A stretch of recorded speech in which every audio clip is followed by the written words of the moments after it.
Hello, everybody. Welcome back to Planet X News and Planet X NASA Research. This is Scott from the Nibiru channel. And early Sunday morning here, folks, and we have our Planet X physicist, Dr. Claudia Albers. Doctor, how are you this morning? I'm very well, thank you, Scott. And how are you? I'm doing pretty good. I'm doing real good. Listen, ladies and gentlemen, over the course of the last several days, the doctor and I, we've been going back in time, searching for more answers related to Planet X and Nibiru, the dark star. It has many, many names. But what we've wanted to do is we've wanted to go back as far as we can without getting into biblical prophecy and the Bible, not going back that far yet. But what I've been uncovering, it definitely seems to be a massive conspiracy.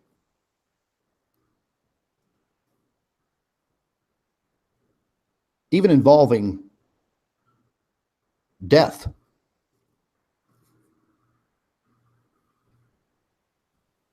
You know, I'm very concerned about the information that I received yesterday and the day before from some outside sources. I guess there are people watching very closely the investigations and the research that the doctor and I have been performing. And you know, ladies and gentlemen, we're not just, producing these videos and these live streams for entertainment purposes.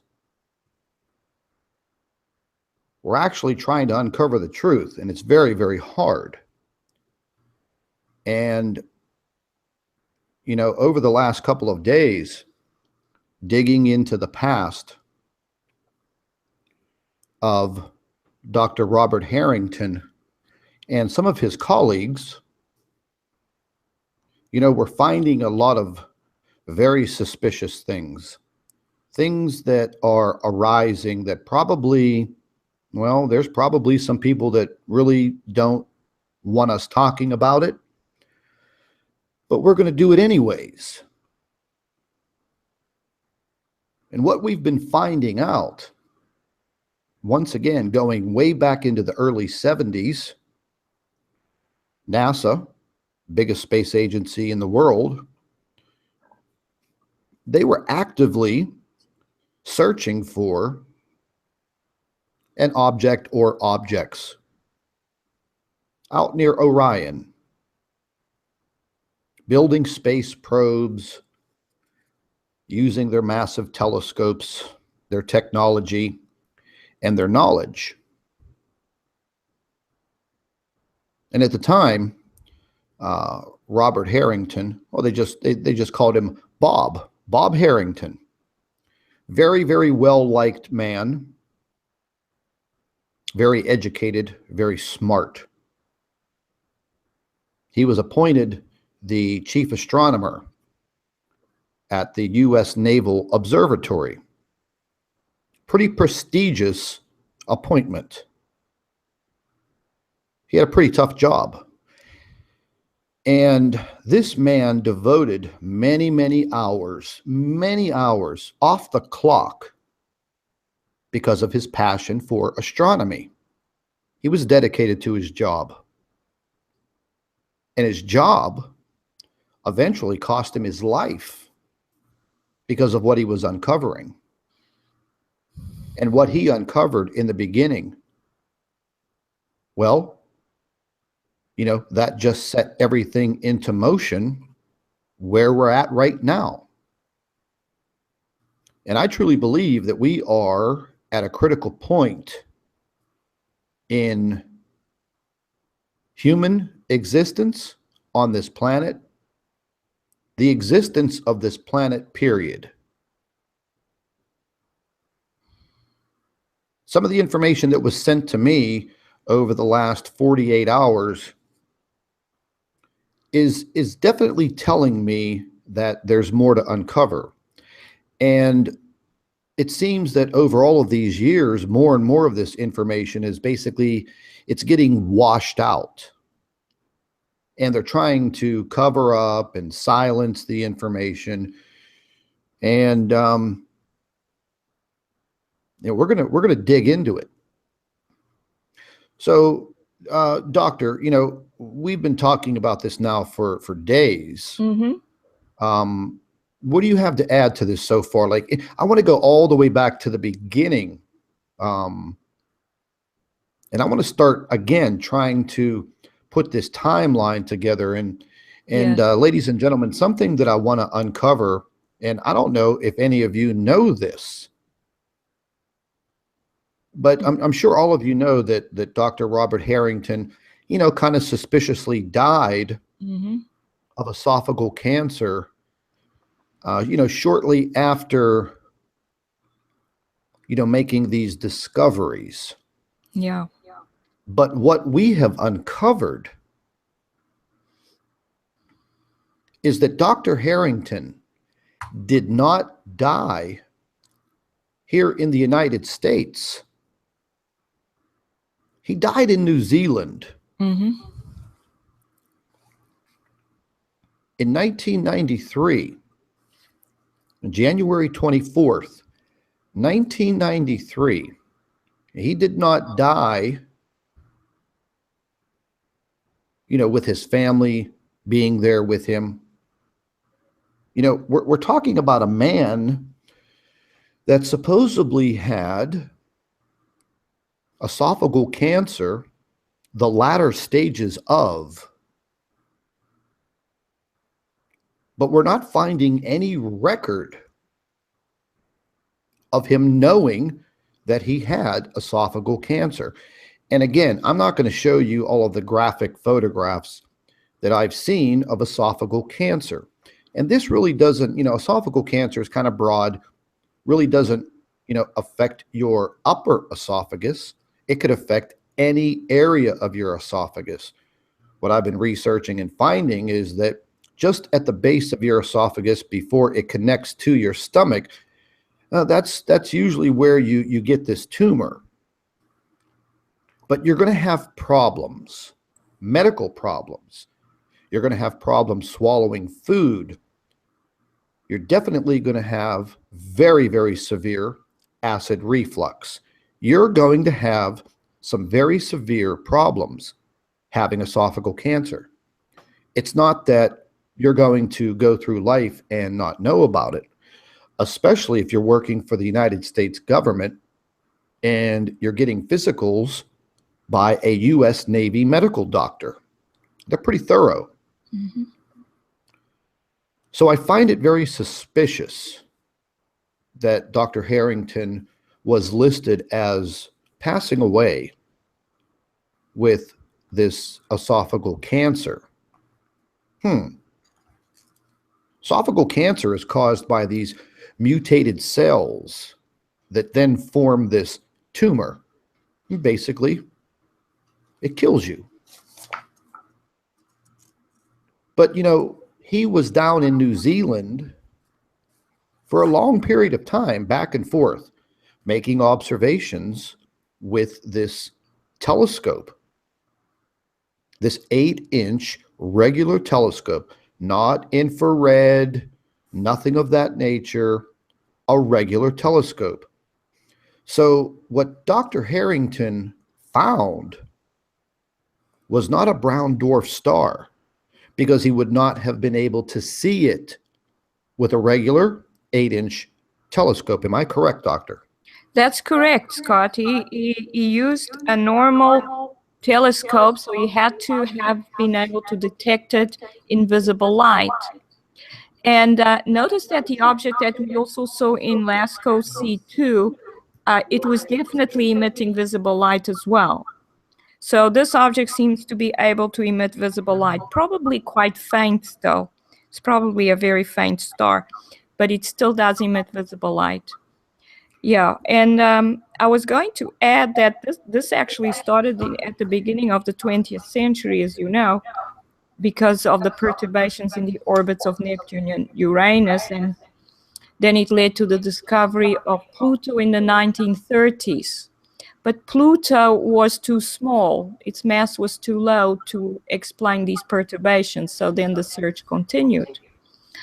And by then they had calculated two possibilities, the planet at 50 AU and a brown dwarf. And by brown dwarf, they meant a dead star, not what they mean as a substellar object nowadays, at 538 AU. Now, as it turns out, they found both, but they expected that they would only find one of them. And then Dr. Harrington found the second one. And I think it surprised them. That's why they allowed him to go to New Zealand and do all these observations. They thought it would just hide the fact that they had found the brown dwarf. And but then when he did find it, and what he did find was actually the sun's binary twin with its own solar system.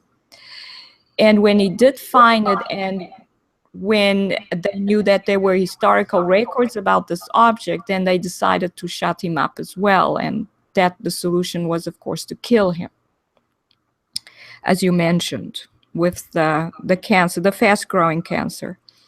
And as people know nowadays, there are lots of people that I think it's people who are researching cancer or that are natural doctors have been dying of the same type of very fast-growing cancer. So basically, they are being killed in this way, just like Dr. Harrington. Now, you know, I just find it, I find it very odd that this man died in New Zealand. Don't you? Yes, it's very strange. They didn't even allow him to come back to the US, possibly because they thought that immediately he would have a press conference and announce that he had found this object. So it's very strange that they did kill him. And possibly they were listening to his conversations and finding out what he was finding, because there isn't actually any report of him well, there were his papers which were sealed and no one got to see them from that time. But it's strange that nothing ever came up. I mean, he did have an assistant, I believe. I don't know what happened to his assistant. We have to look into that still. They may have killed him as well. Well, some of the information, ladies and gentlemen, that I've been uncovering over the course of the last several days, you know, it's kind of mind-boggling. Mm-hmm. Maybe it sounds like a movie. Maybe it sounds like some kind of a science fiction book, some kind of a spy novel. Yes. The fact of the matter is, this man was killed in New Zealand. He never made it back to the United States with his report. Some of the information that I was uncovering with the help of a source. And, you know, ladies and gentlemen, I'm going to go out on a limb right here by divulging this information. You know, I mean, it may or may not put me into jeopardy, but I really don't care. The fact of the matter is, ladies and gentlemen, when Dr. Robert Harrington, Chief Naval Astronomer for the United States government, whenever he was down in New Zealand making these observations, he wasn't with his family. And during this time, Dr. Harrington was married with a wife and 2 daughters. And the fact of the matter is, you know, as he was making his observations, and remember, folks, you know, this is in the early 90s. computer technology really wasn't, you know, that far advanced.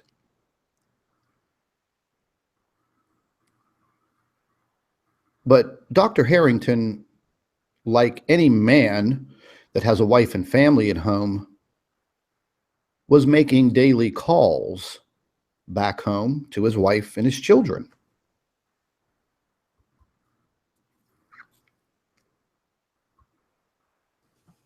What I've been uncovering as of lately is that there is a very, very, very high possibility that Dr. Harrington's phone was tapped at his residence.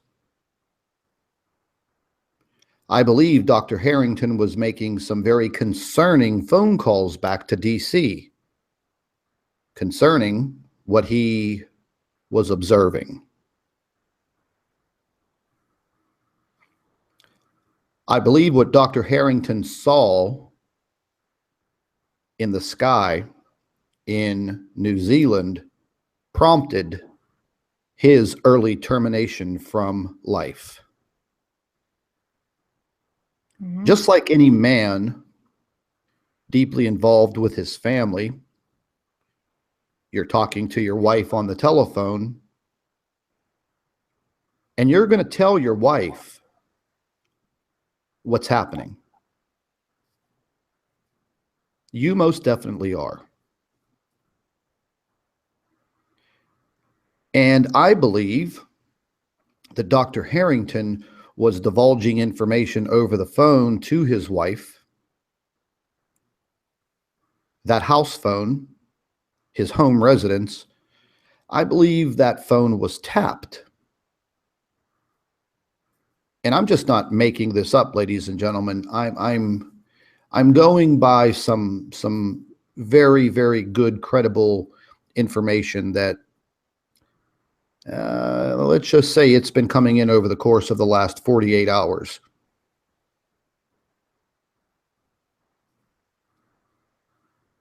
When this man was talking to his wife over the phone, it wasn't all about, hey, I miss you, I love you. It was about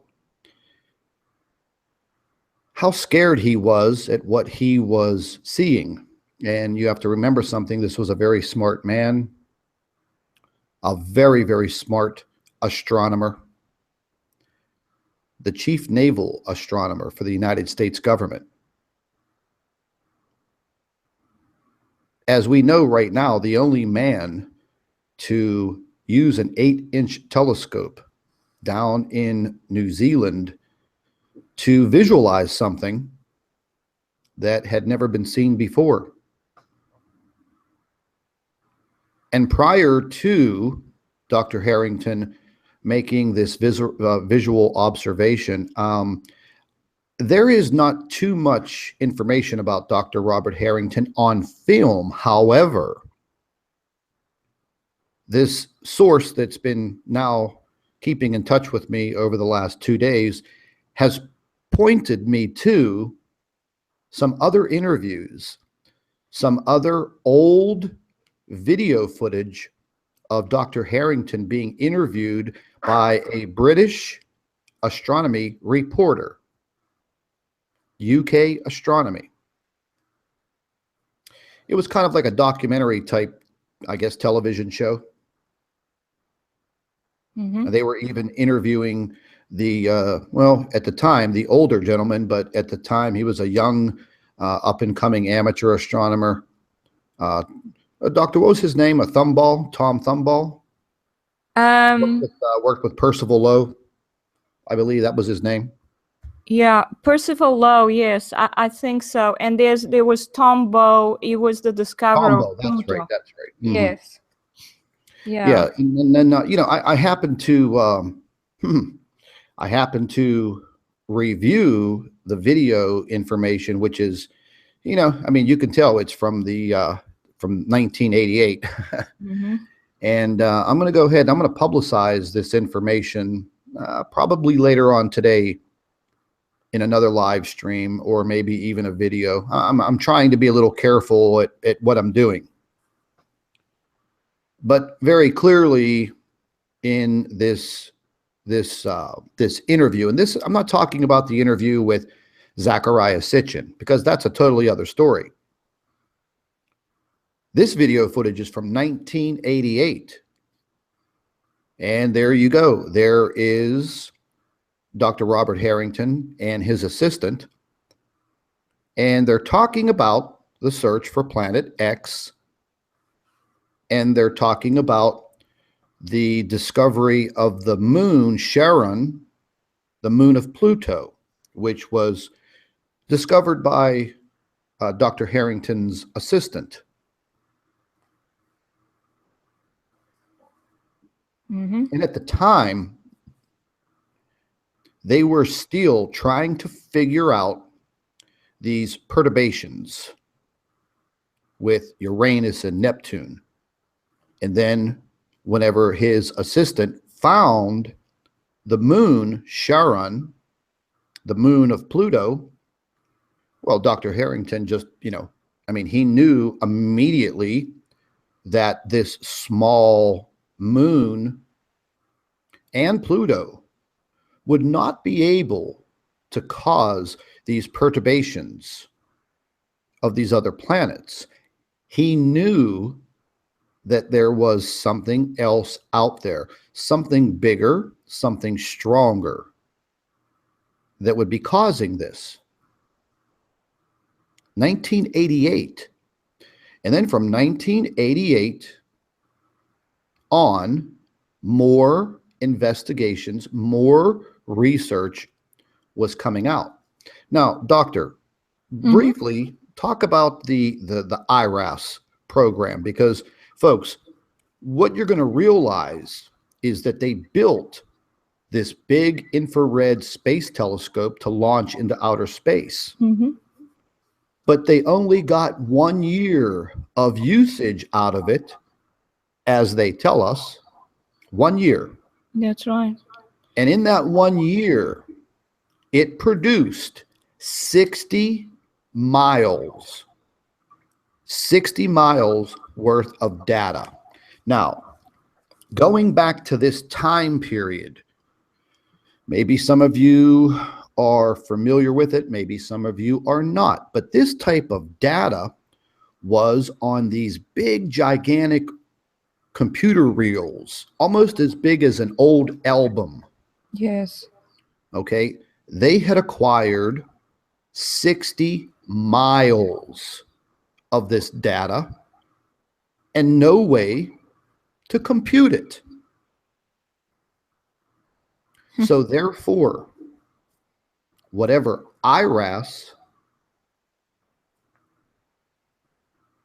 found, all of this data was encased in 60 miles of computer tape. And there was just literally no way to find it.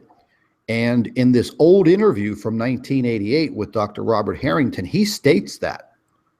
He clearly says that the information for Planet X is in the IRAS information, which entails over 60 miles of this computer tape. He knew it. That was in 1988. There are stories that have surfaced and knowledge that's been forwarded to me that Bob, as they called him, was spending hours upon hours upon hours loading these computer reels and searching. And ladies and gentlemen, the video that I'm going to show at a later date is going to show you the computer room, the library where these big, gigantic computer reels for the IRAS were stored. They estimated over 60 miles of this data. That's a lot. But he knew the evidence was within this data. It was just finding it.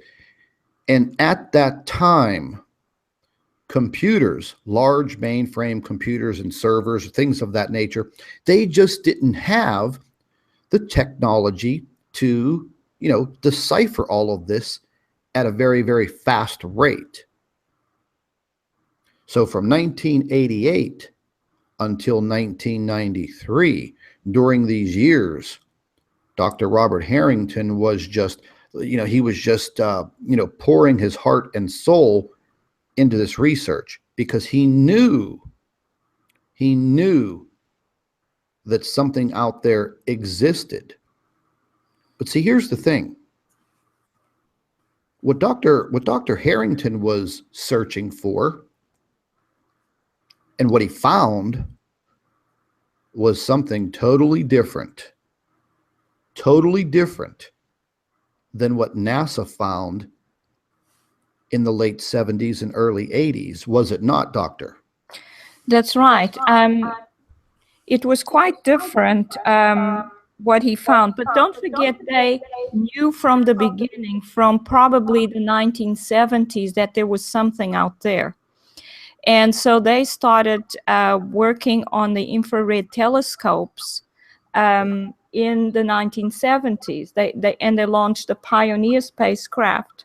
I even came across this picture in an encyclopedia from 1987 that shows the paths of the Pioneer spacecraft. And it shows a planet at 50 AU and a brown dwarf at 500 over 500 AU. This diagram in this encyclopedia actually shows that. And it states that the Pioneer spacecraft were designed to help find these objects. And so they decided, because the brown dwarfs, of course, only emit infrared radiation, that they needed the infrared telescopes. They started placing them in planes. They built one in Hawaii. It was funded by the UK in 1975, but it wasn't good enough. And they then wanted to put some in orbit. They came up with an idea of putting them in the space shuttle, but that would only happen in the 1990s. So they decided then to launch the IRAS, the IRIS satellite. And yes, as you know, they only got a year worth of data from it. But by the end of that year, it was launched in 1983, they did announce that they had discovered the brown dwarf. There was one announcement of that, and they even named the object. And then they decided that it obviously was a threat to Earth. So they decided to not publicize it and hide the knowledge from then on. So that's quite clear to me that that's what happened. Yeah. I have actually come across some more information, and that is, it's a little different. It's about this Eugene Schumacher, who discovered that Jupiter was hit by an asteroid in 1994. And apparently after he discovered that, he made a series of lectures and so on, saying that the solar system was being invaded by comets and asteroids. And obviously the powers that be didn't like that, because he was killed in a car crash in 1997 in Australia. And again, very suspicious. So Dr. Harrington, as you said before, is probably not the only one that ended up dead, because they wanted the Earth's population not to know about what was out there. Now, right after Shoemaker's death, his lab burned down to the ground. Oh my goodness. If you could see the photograph on your screen right now. Once again, folks. Yeah. These men were dedicated to astronomy. They were dedicated to science. Yeah. And they wanted to talk about it. And they were talking about it. what I found out about Dr. Robert Harrington is from the mid 80s all the way through to 1993. Well, actually, the end of 1992. Dr. Harrington was very, very vocal about his research. He was giving talks, he was giving lectures, and he was also part of, like one of these astronomy clubs. And he was talking about this information with his fellow astronomer friends. He was being very vocal about a lot of this. And I believe that during this time period of him, becoming very vocal, I believe they felt that, okay, this guy's starting to be a loose cannon. And we all know what happens in that situation. Yeah. You're basically going to be silenced. And getting into the information about Eugene Shoemaker and these comets, oh boy. Oh boy. Ladies and gentlemen, we're now referring to the Nemesis and Nibiru system. We're not talking about, the planet X. We're talking about the Nibiru system, the comet planet, a planet that is acting and showing the signs of kind of being like a comet, a very large mass in space. And these very, very large masses in space, they have very, very, very strong magnetic fields. They have the ability to perturb asteroids and comets, sending them hurling into the path of Earth. Now, this is part of the Earth's history, folks. Now, this has been going on for millions of years. Scientists have been baffled, and they've been investigating this, oh my goodness, since the beginning of science. Mm-hmm. And the more they uncover, and then they divulge the information, to the public, and in the form of, conferences and papers and things of that nature. I guess there are some individuals out there that are in power that want them to shut their mouth, because they're now raising attention to some things that, the ones in charge, they just don't want people knowing about, because the more people that know about something, you draw that attention to it, and then some other scientists hear about it. Now you've got 100, 1,000, 10,000, 1,000,000 scientists now probing and looking into this. And this is kind of what happened. But then, as soon as astronomers started dying, well, they may have continued with their work and their research, but they kept it quiet. And that's why you're not going to see too many mainstream astronomers come out here and tell you about it. Number one, their career will be on the line, but mostly, yeah, their lives may be on the line. Mm-hmm. Do any of you wonder what happened to Dr. Harrington's family?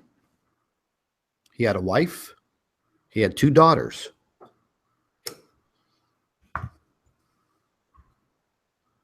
Nobody ever heard anything from them. Nothing. Mm. His assistant dropped off the face of the earth.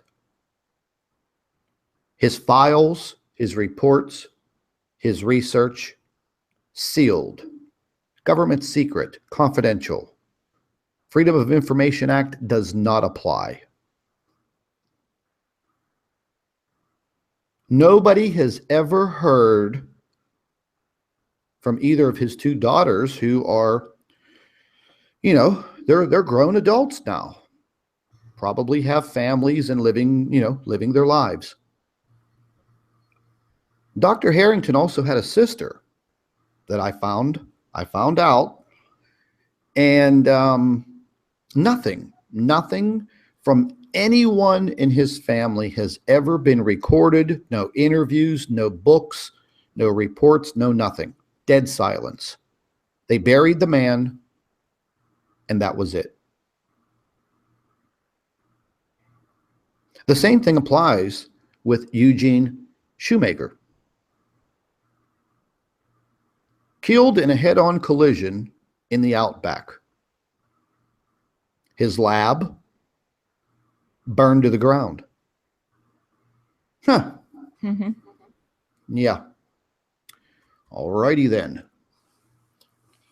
Why would his lab burn to the ground after he died? I mean, that is so suspicious. It's so... It just tells you what actually happened. Exactly. Now, excuse me, ladies and gentlemen, we're finding that a lot of these scientists and these astronomers, they were really digging into the Kuiper belt. Mm-hmm. And they were starting to really dig deep, labeling objects KBO, Kuiper Belt Object. They were starting to formulate orbital plans, and they were really getting into it.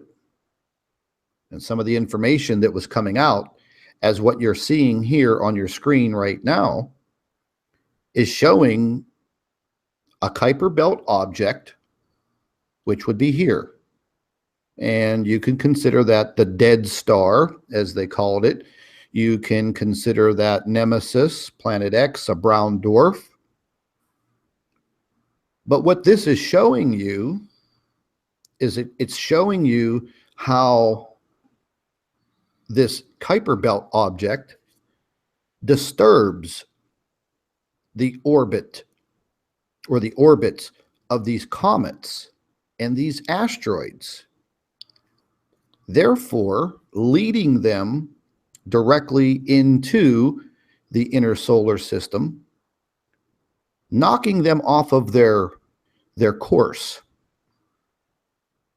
And when you do something like that, you put the planets in the inner solar system in jeopardy of collisions, of impacts. Mm-hmm. Very interesting. Very interesting that this diagram was sent to me yesterday with a whole bunch of information on research that has been conducted 10 years ago. Yes. Yes, and we're actually very fortunate that we have Jupiter out there that is attracts a lot of these objects. And this is why the Shoemaker asteroid hit Jupiter, and that was a warning of what was starting to happen. So Dr. Shoemaker was quite right to warn about what was going to happen and continue to happen. And that is why the number of near-Earth objects has been increasing dramatically for years now, because these objects are coming in because they are being disturbed, as you say. And and also, as you know, Jupiter has gained quite a few moons. So it's capturing a lot of these objects. Some of them go into orbit, and that one in 1994 actually impacted Jupiter itself. And that was a big deal. That was a big deal, wasn't it, Doctor? It was quite a huge explosion that happened on Jupiter, and it changed the planet for quite a long time. I'm not sure that it ever went back to being completely the same. So, and that's for a huge planet. Don't forget, Jupiter is 10 times larger than the Earth. And that kind of impact, if it had impacted our planet, would have been completely cataclysmic. So, yeah, he was quite right. And this is also why they killed him, because they don't want the Earth's population to know that the Earth is threatened. They want us to continue to believe that we're living in a very placid, protected universe where nothing ever comes close to Earth, nothing will ever happen. And in the meantime, they spend all the money they can in trying to protect themselves, because they really know what's going on. They know that our planet and our civilization is definitely threatened by these objects. Well, there's definitely a threat there. There's no doubt about it, folks. You could go back and you could start, reading information about the extinction of the dinosaurs and what happened and things of that nature. You can get into the entire ancient alien philosophy, which, definitely has some credibility. But the fact of the matter is that some of these men, very, very smart, intelligent astronomers, were making huge discoveries, and they started to publicize this information. And I am just assuming that certain individuals thought that publicizing this information would start to raise awareness, so therefore they could not shut them up by simply telling them, hey, be quiet. No, I believe they had to go to extremes. They had to go to extremes, and they had to basically silence these individuals the hard way. And we know exactly what I mean. I'm going to go ahead and get into some other information here.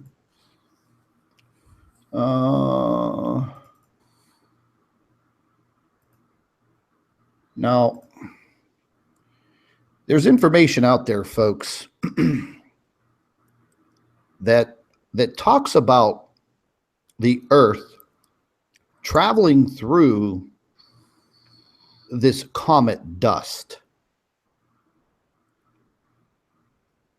a debris field. And how would the Earth end up in this type of situation?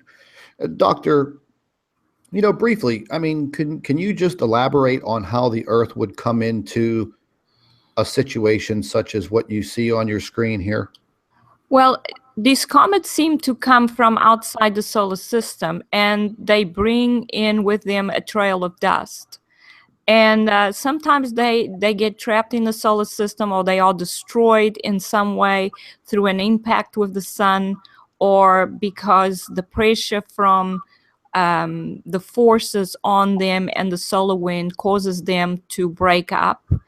And they may break up into just dust particles, but then they stay in the solar system. So every year, as the Earth makes its circuit around the sun, it will go through this layer of dust that is just lying there somewhere in the solar system.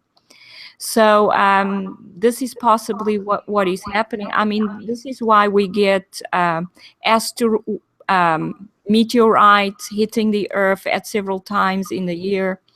It's the I'm not sure of the name, I forgot now. But we do go through these clouds of dust now and then. And of course, then our planet is impacted, and we get to see a lot of meteors. However, the number of meteors that we seeing seems to be increasing. We seem to be seeing more and more of them. But that has to do with the fact that our solar system is filling up with this type of dust. And it's not just because of comets, it's because of these objects, as you know, that we've been studying for years.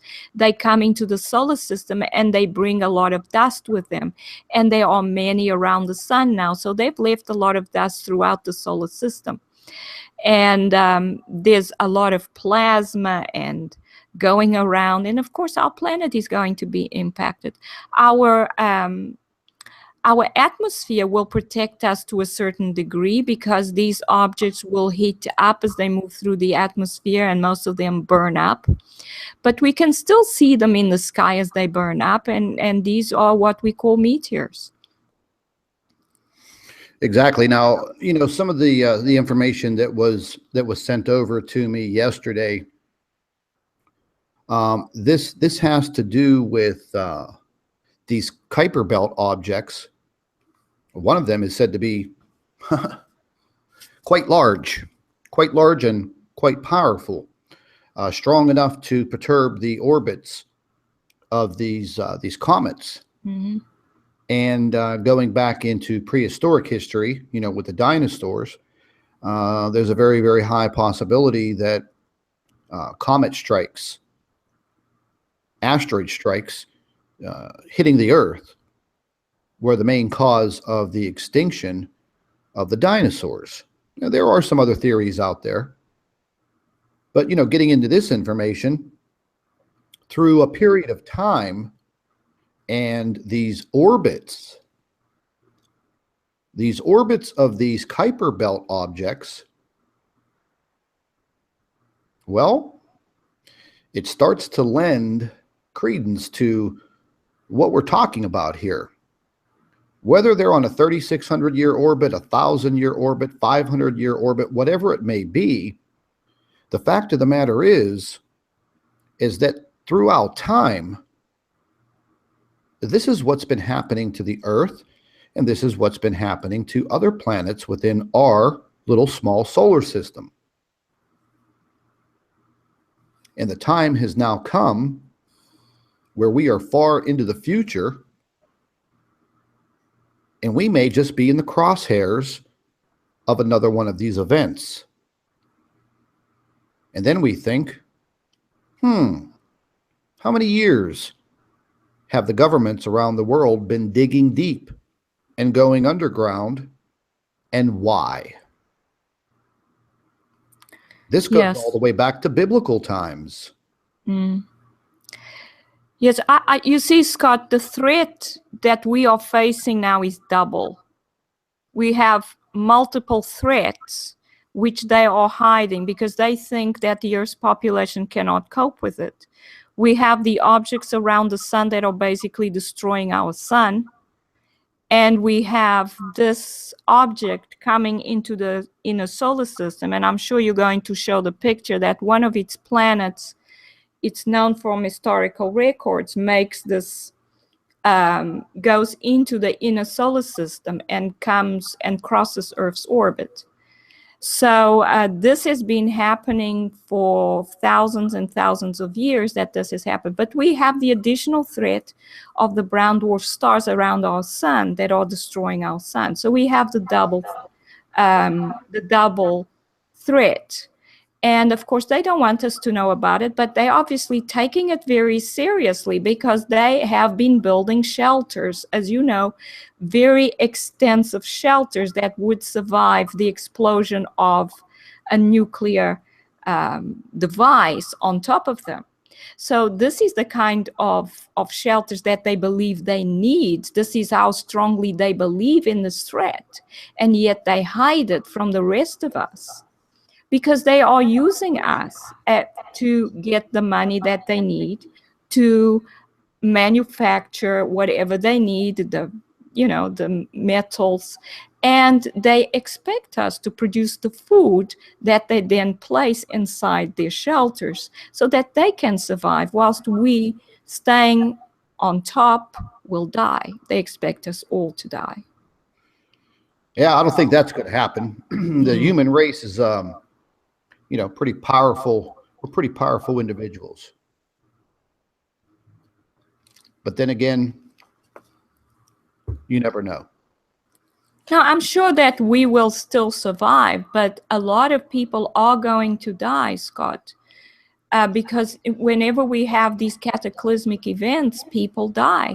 It doesn't mean that everybody will die. The Bible does say that God will shake the earth and that there will be few people left.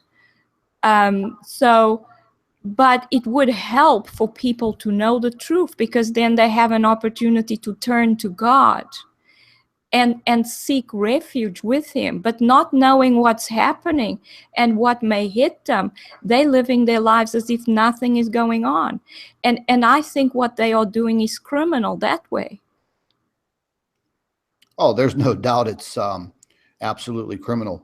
Now, folks, I'm going to be going through some photographs with you and some information that was sent over to me yesterday. And this is a photograph of Dr. Harrington as he was sitting and having an interview with Zecharia Sitchin, the author of The 12th Planet. And Zecharia Sitchin, he was an author, and he wrote a lot of books. And this was the one that was very, very popular, The 12th Planet by Zecharia Sitchin. And this goes into the whole Anunnaki race and the birth of Nibiru, the word Nibiru. And there are some like different translations of the word Nibiru. And one of them, I found the word, it kind of meant ferry, F-E-R-R-Y, like you would, jump on a ferry to go across, a lake, a transport system. And I just found that very, very interesting. Now, this was just, one of the Sumerian tablets that Zecharia Sitchin had translated. There's some debate whether he had the knowledge to translate these Sumerian tablets, but the Sumerians, well, they're very, very old culture. They were very, very smart people. And Zecharia Sitchin investigated all of this, and supposedly he translated this information, and we had the birth of Nibiru. But I think they knew a lot about Nibiru.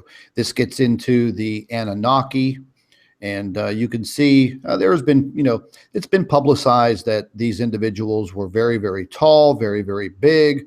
And then right there, where you see my cursor, let me just zoom into that, you see the sun, you see the planets, and apparently they were pretty good astronomers back in that time period.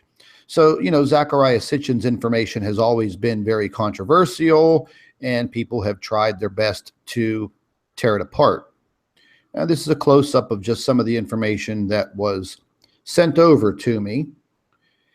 And this individual just happens to be related to Zecharia Sitchin. I'm not going to divulge how he is related, because I don't want the poor man hassled and harassed by YouTube trolls, because I know damn well that that's exactly what they'll do. I was able to contact this gentleman, and I wanted to see if he would come on and do a live stream interview with us, but he just absolutely refused, based on his own personal security. Things in his life have been quiet, and he worries about his family, and we'll just leave it at that. But how could I put this without divulging too much?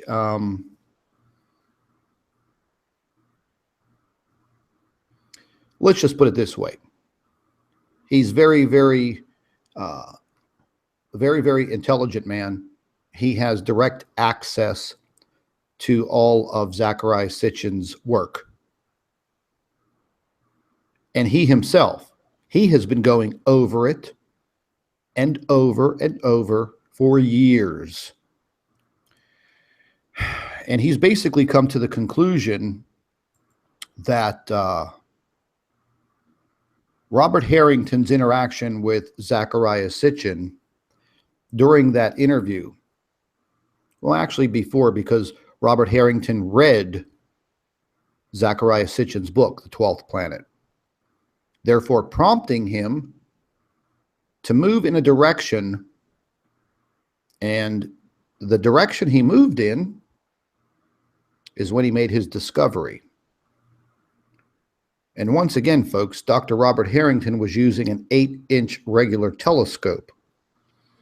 He would not be able to see anything that was not emitting light. He wasn't using an infrared telescope. Let's just put it that way. Mm-hmm. And these are some of the clips directly from Zecharia Sitchin's information. This was all sent over to me yesterday. Yes, don't forget, Scott, that he had, Dr. Harrington had an interview with Zecharia Sitchin in 1990. And it was after that that he decided that he needed to go to New Zealand, because by then he had figured out that the orbit of this object, I think some people say he thought it was at 40 degrees to the ecliptic or 30 degrees to the ecliptic. But he started getting an idea of where this object might be. So that's why he went to New Zealand. He knew where sort of to look. So obviously that was after he talked with Zecharia Sitchin. So he was using the historical records by now to get an idea of the orbit of the object where he might find it. Yeah, and he went south. He That's went to right. the furthest point south, Mm-hmm. where he can get this view. Yeah. And then, you know what I find very odd is that not too long after Dr. Robert Harrington's death, there was this big push for the Antarctic and the construction of that big telescope down there. And this isn't just your ordinary telescope, ladies and gentlemen.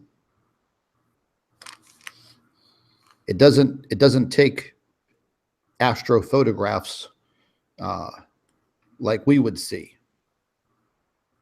It's a very sophisticated telescope positioned in the Antarctic for a reason. For a reason. Now, we know that they've been delving into the Antarctic, since the early 1930s? But after Harrington's death came this big push to develop this telescope and get it built and get people down there. And what were they doing? What were they looking for? What were they watching? Mm-hmm. We'll never know. They're never going to tell you. This is one of the orbital diagrams, the 12th planet. This is on page 220 of Zecharia Sitchin's book. And this information was forwarded over to me yesterday by this individual. And you're looking at a piece of history right here, folks. A piece of history. Mm.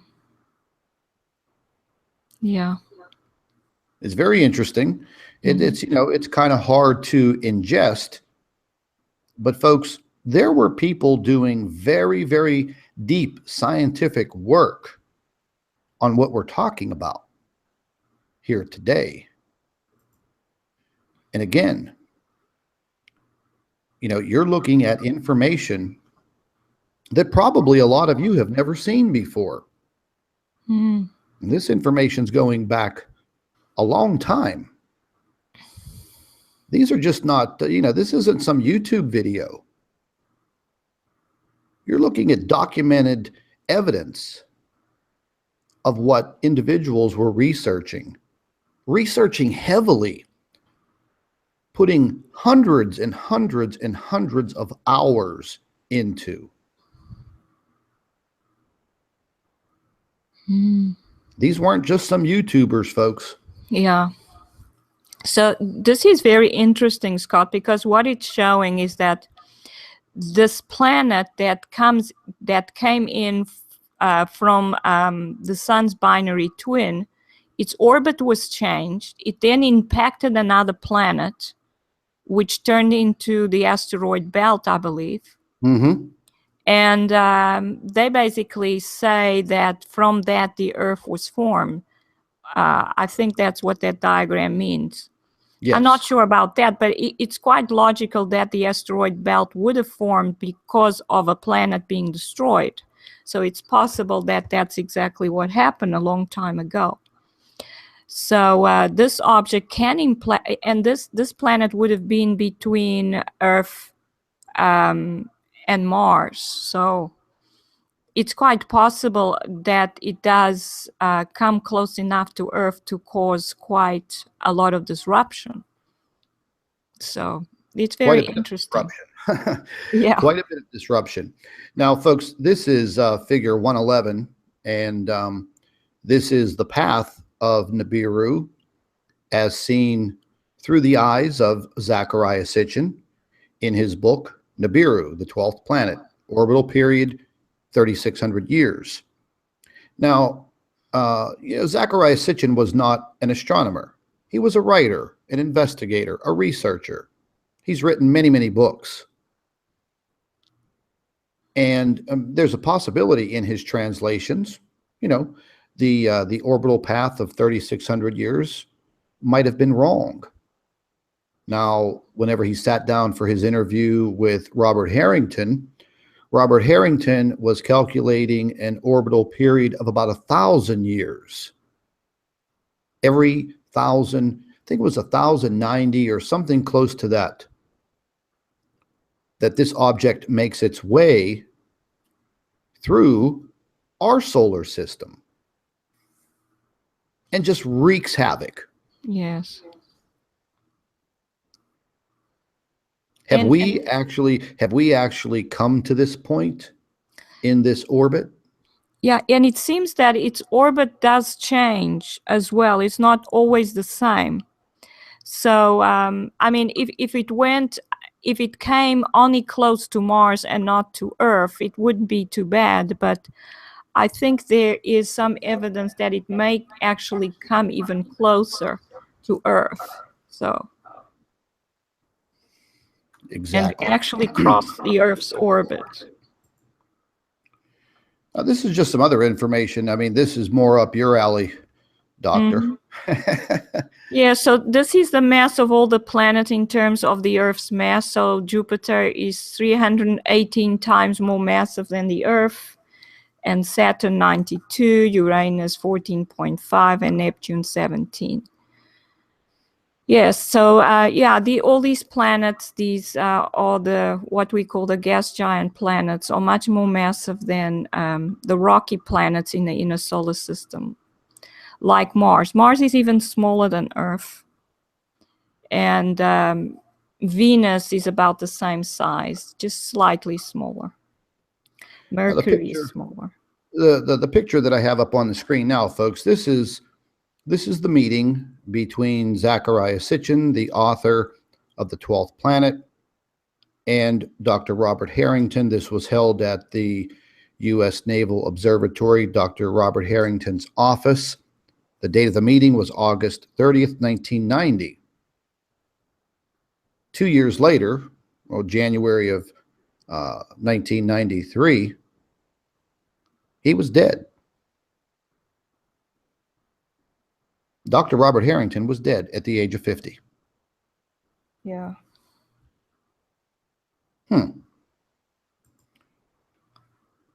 Yeah, this is one of the papers that we do have that he published initially, where he thought that the period might be just over 1,000 years. So this is quite interesting. Yeah, 1,019. I knew it was somewhere just a little bit over 1,000 years. Yeah, and he had with a semi-major axis of 100 AU. So that's just at the edge of the solar system.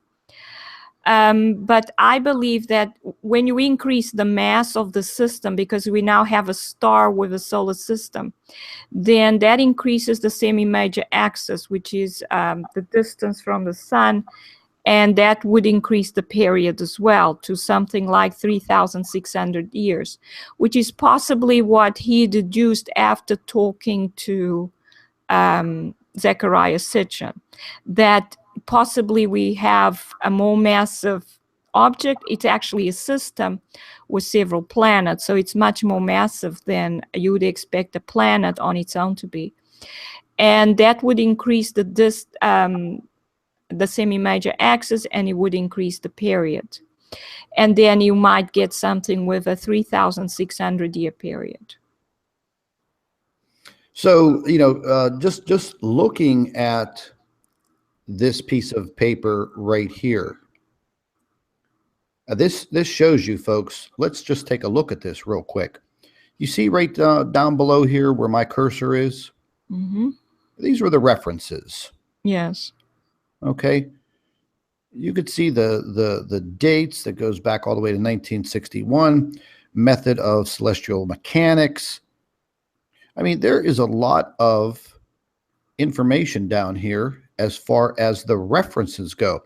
These are very, very smart individuals, folks. Yeah. These are not YouTubers, okay?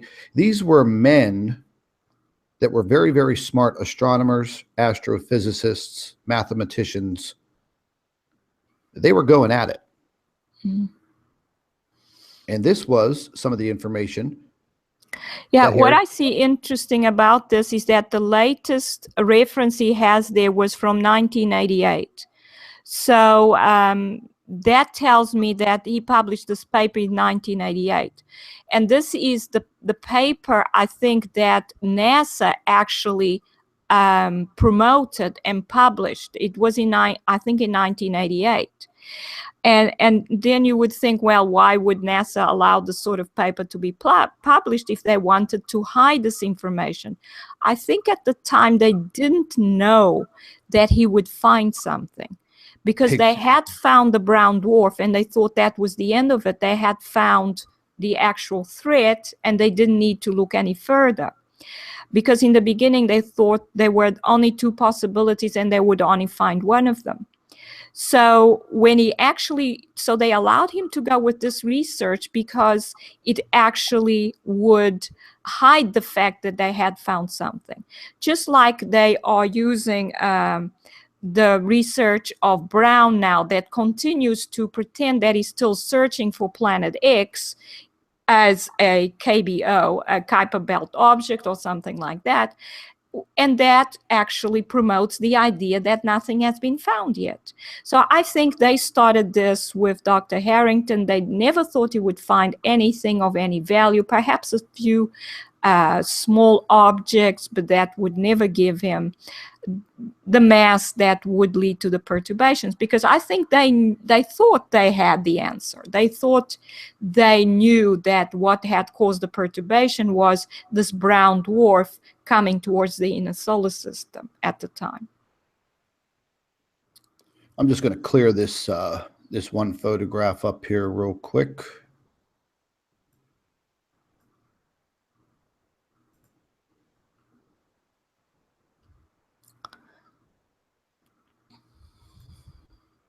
That way we can see it a little more clearly. And this is a continuation. Actually, I went in reverse order here a little bit. But this is mass and orbit estimations of planet X via a family of comets, R. Neuhauser and J.V. Witzinger. Mm-hmm. Sounds like some pretty smart, intelligent guys. Mm. And this is their abstract. Mm-hmm. Yes, this is interesting, Scott, because they actually looked at the period of comets to tell them, to suggest where the object that was perturbing these objects, which they thought were in the outer Kuiper Belt. And they were coming in because they were being disturbed. So they actually used this data to figure out where planet X might be. So this is quite interesting. Yeah, it really enlightens me to see them using the terminology. You just follow my cursor, folks. They're using the terminology planet X in their abstract. Mm. Now, Doctor, today, Mm-hmm. in today's time, if you would write an abstract and you use the terminology Planet X in your abstract as a scientist, astronomer, astrophysicist, physicist, do you think people would take you seriously? Well, Scott, that's a very good question. But the thing is, as you know, Mike Brown is using the words Planet X, but he's allowed to use it because he's pointing people in the wrong direction. Exactly. The moment you point people in the right direction, you will be targeted and discredited. That's what happens. Yeah. So, you know, folks, the reason why I'm showing you all of this stuff is very simple. I know a lot of you may or may not know all of the historical events leading up to where we are right now. But as I have stated before, it's time to go back to the very beginning and start picking things apart and reanalyzing everything, because you know what? We're going to find that ticking time bomb that points us in the right direction. And something that occurred to me that I never knew. I never knew that Dr. Harrington died in New Zealand making these observations. That is a big deal right there. Mm-hmm. Let's think about this. If this man was dying of esophageal cancer, you would be having a hard time physically. Wouldn't you be with your family? Of course. And the trail to Dr. Harrington ends right there. On the date of his death in New Zealand, it ends. From that point on, the major cover-up begins. The disinformation campaign begins. Because from that point on, there was a huge push on discrediting everything that had come out in Zecharia Sitchin's book and Dr. Robert Harrington. And then later on, going into the mid-90s and the late 90s and the new millennium, more and more disinformation and discrediting began. And then, ladies and gentlemen, what I was led on to just yesterday is that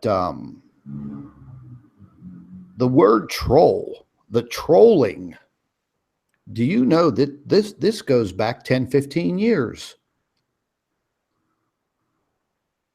The individual that sent me over a lot of this information yesterday used that terminology 10 years ago in information that he was publicizing in the form of papers, articles, essays published. He told me in his email they came after me with everything they had.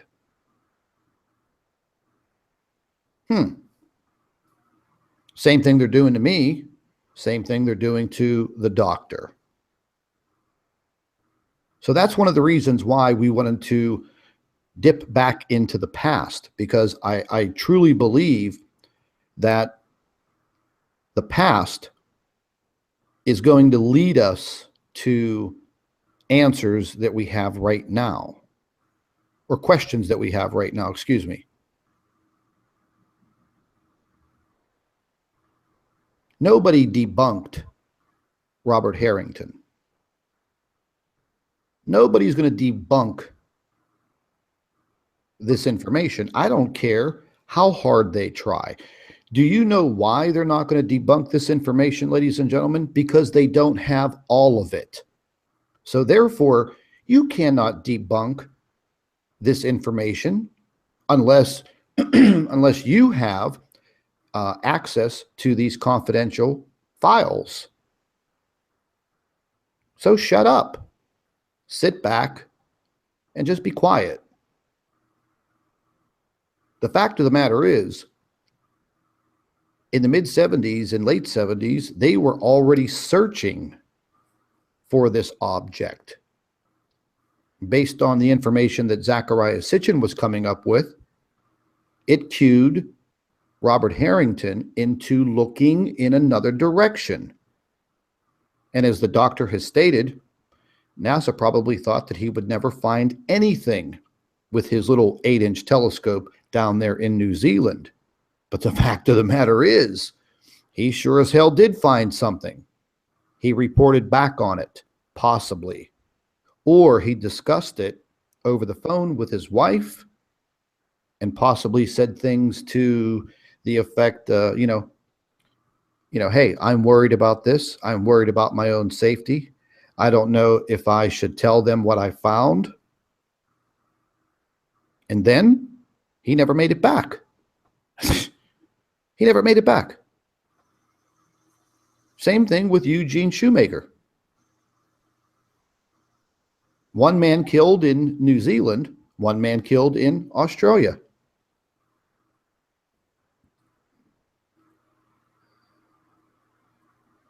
You know, Shoemaker was killed in a head-on collision in the Outback. I've never been to the Outback, but it seems to be a pretty vast place. Having a head-on collision with someone, sounds kind of odd. Yes, it does. You know? I mean, that's like having a head-on collision in the desert. Mm-hmm. I mean, what? What, there's not enough room for 2 vehicles in the desert? There's not enough room for 2 vehicles in the Outback? I'm going to have to ask Prepossi about this. I'm going to have to ask him about the Outback. He lives in Australia. Doctor, this information that I have up here, this was also forwarded to me, and this would be right up your alley. You're the smarter of us two. Well, I'm not sure about that, Scott. You're extremely smart. What are they trying to tell us right here? Yeah, so this again is looking for a planet in the Kuiper Belt. Or they also call it the Oort cloud. So they've placed it just outside the solar system between 100 and 200 AU. And it's either, they say, a rocky planet with a mass of 0.7 times the mass of the Earth, or an object with 5 times the mass of Jupiter. So that would be about the same size of the objects that we often find around the sun, these massive stellar cores. But then they place it at a huge distance of 10,000 to 20,000 AU. This is the sort of ideas that I've come across several times. But you know, as we know, these objects are actually right here, right now. So I'm not sure when this article comes from, but this is the sort of thing that we hear from Mike Brown as well, that it's either a very small object or very close, just outside the solar system in the Kuiper Belt, or very massive object, but very far away. As you can see, 10,000 to 20,000 AU is very far outside the solar system.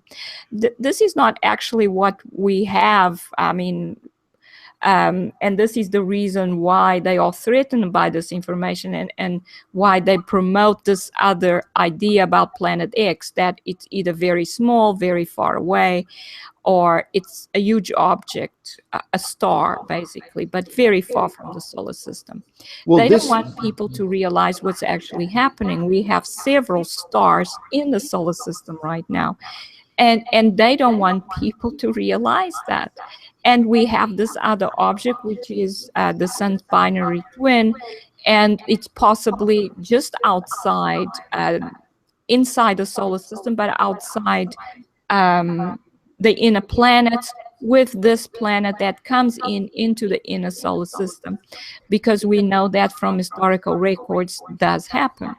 So, and the fact that we saw it on the LASCO C2 makes me believe that both of these types of objects are here right now. And this is possibly the reason why we're having increased earthquake activity, increased volcanic activity, why our planet is warming up, because of these objects around the sun. And our atmosphere, our magnetosphere is under severe stress because of it, not just because of what's happening with the sun, what these objects are doing to the sun, because the sun's getting weaker, and yet it's getting more unstable. So it looks like it's getting more active as well as weaker at the same time. So this all threatens our planet. And it's obvious. We can look around, we can see the number of earthquakes is increasing. Our weather patterns are changing. We are getting hit. Texas is getting hit by a hurricane right now. And all this is happening because of what's happening in the solar system. So, you know, they keep trying to hide it. Their efforts are almost laughable. But, you know, people still believe that they want to believe that everything is okay, I suppose.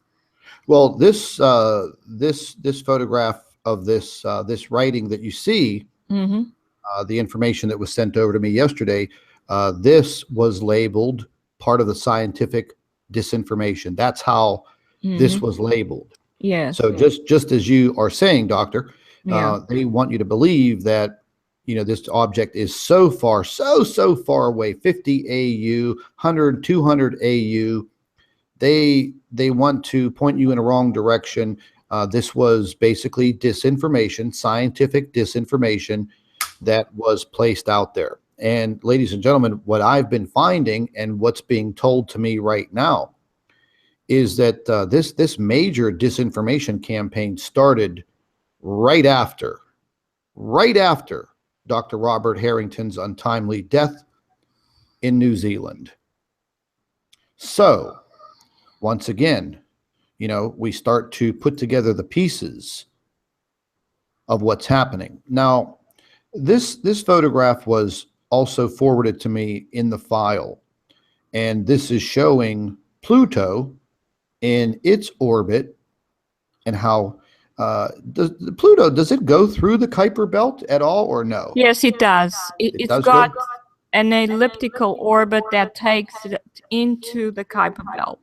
This is one of the reasons why they decided to demote Pluto from planet to a Kuiper belt object, basically. It is Okay. quite small, and it does go into the Kuiper belt. And the surprising thing is, as it moves away from the sun, it actually started warming up. So we can see that the warming up is not due to its position from the sun. It's due to the effects of these objects in the solar system that are causing all the planets to warm up. Yes, I've heard that. I've heard that before. And I mean, folks, you just have to I mean, this is not hard to digest. If you're a small planet like Pluto and you're moving away from the sun in your orbit, you would actually think that, okay, that planet would be getting colder. Well, how could that planet be getting warmer the further it moves away from the sun? Doctor just explained that to you very simply. Yeah, well, the thing is, it's through the magnetic fields and the ionization that occurs due to these magnetic fields. It causes currents not only in the ionosphere of planets, but also inside, because they have liquid cores. And it causes induced currents inside the planets themselves. And these currents cause this magma inside the planet to heat up. So the planet starts warming up from the bottom. It's not the atmosphere. The atmosphere can warm up due to increased radiation, but most of the effect seems to come from actually inside the planet. So our oceans are warming up on Earth because we have increased volcanic eruptions on at the bottom of the ocean, on the seafloor. The volcanoes are erupting, we don't even know about them, but we're getting this hot plasma and gases mixing with ocean water, and that heats up our ocean. So this is actually what's happening with Pluto, and it's happening with all the planets, including Earth. And yes, and then there are the individuals that say none of that is true, but yet, ladies and gentlemen, there is very deep scientific evidence proving beyond a shadow of a doubt that all of the planets, from Pluto all the way to the inner solar system, all of these planets have been perturbed. They are being affected. Now, this is an article that was published on May 23rd, 2012. It states astronomer insists there is a planet X 4 times the size of Earth lurking at the edge of our solar system. Distortions to orbits of asteroids beyond Pluto imply mystery planet is tugging at them, claims an astronomer. Doctor, do you want to go through this? Because yes, this is good information here that's been suppressed. Yes, that's right. Because basically, the orbits of the planets in the solar system would be perturbed because of, first of all, the brown dwarf stars coming in, and in fact, the effect on the whole solar system would perturb all the orbits. But the moment they say 4 times the size of Earth, I start to believe that that's true. When they say it's smaller than the Earth, 1/10 the size of the Earth or things like that, then I know it's disinformation. When they start to say, yes, it's larger than the Earth, because that's my observation, these objects coming in are definitely larger than the Earth, then I start to say, yes, if this is possibly not disinformation, this is actually an astronomer making observations and working with his observations to say, yes, indeed, there are objects out there. But notice that none of them are saying these objects are right here around the sun. That information is absolutely hidden and attacked in every possible way. Yeah, and you know, here's the guy's name right here, Rodney Gomez, an astronomer at the National Observatory of Brazil in Rio de Janeiro. He states that irregular orbits of small icy bodies beyond Neptune imply that a planet 4 times the size of Earth is swirling around our sun in the fringes of our solar system. You know, I mean, he told this information directly to the American Astronomical Society on that day, that Tuesday. Yes, and do you know what one interesting thing about the American Astronomical Society was that I read what they had to say about Dr. Harrington after his death. So they talked about his career and so on, and then towards the end, they say that at the end of his life, he stopped believing as strongly in Planet X. So that is an outright lie. Oh, yes. So the American Astronomical Society is now implicated in lying to the public as well. Yes, they are. Now, these photographs here, they're very dark. These are very old. And let me see if I'd be able to lighten that up a little bit. I did work on these yesterday, trying to lighten these up a good bit so we can see them. Yes, this is very interesting diagram, Scott. So this shows the binary star, the binary twin to Earth, to our sun. And as you can see from this, we can see that it stays outside basically the planetary orbits of the inner solar system. So basically still outside the solar system, but then it has this planet that is far, has a large radial distance from the star, and it goes right inside into the inner solar system. So this is what Zecharia Sitchin, I think, found out from the historical records. Yeah, no, this diagram was not part of Zecharia Sitchin's orbital plan. This was done much later on in some other investigations, and this was basically this was what I was explaining to the doctor yesterday. We were trying to get trying to get our perspective on this, and basically this is almost 2 orbits at flat planes, not these very, very sharp elliptical planes. And then it's basically showing how this planet Nibiru would pass through the inner solar system, or pretty close to the inner solar system. Mm-hmm. And you're much better at explaining this, Doctor, as far as it states here the binary dark star. Yeah. And its other 6 planets. Yeah, I think what this diagram is explaining is that the star orbits the sun prograde. That is in the same direction as all the other planets go around the sun. And its own planet orbits in the same way, but because it comes in from one side, it looks like it goes against the movement of all the other planets, because its central star is outside. So it's all the same orbits that the system has, which shows that it is part of the solar system. It's all anti-clockwise. Sorry, it's counterclockwise. Yeah, and so it seems to go against all the other planets inside the inner solar system. So this is what it's showing. But I do believe that this star does have an inclination to the ecliptic.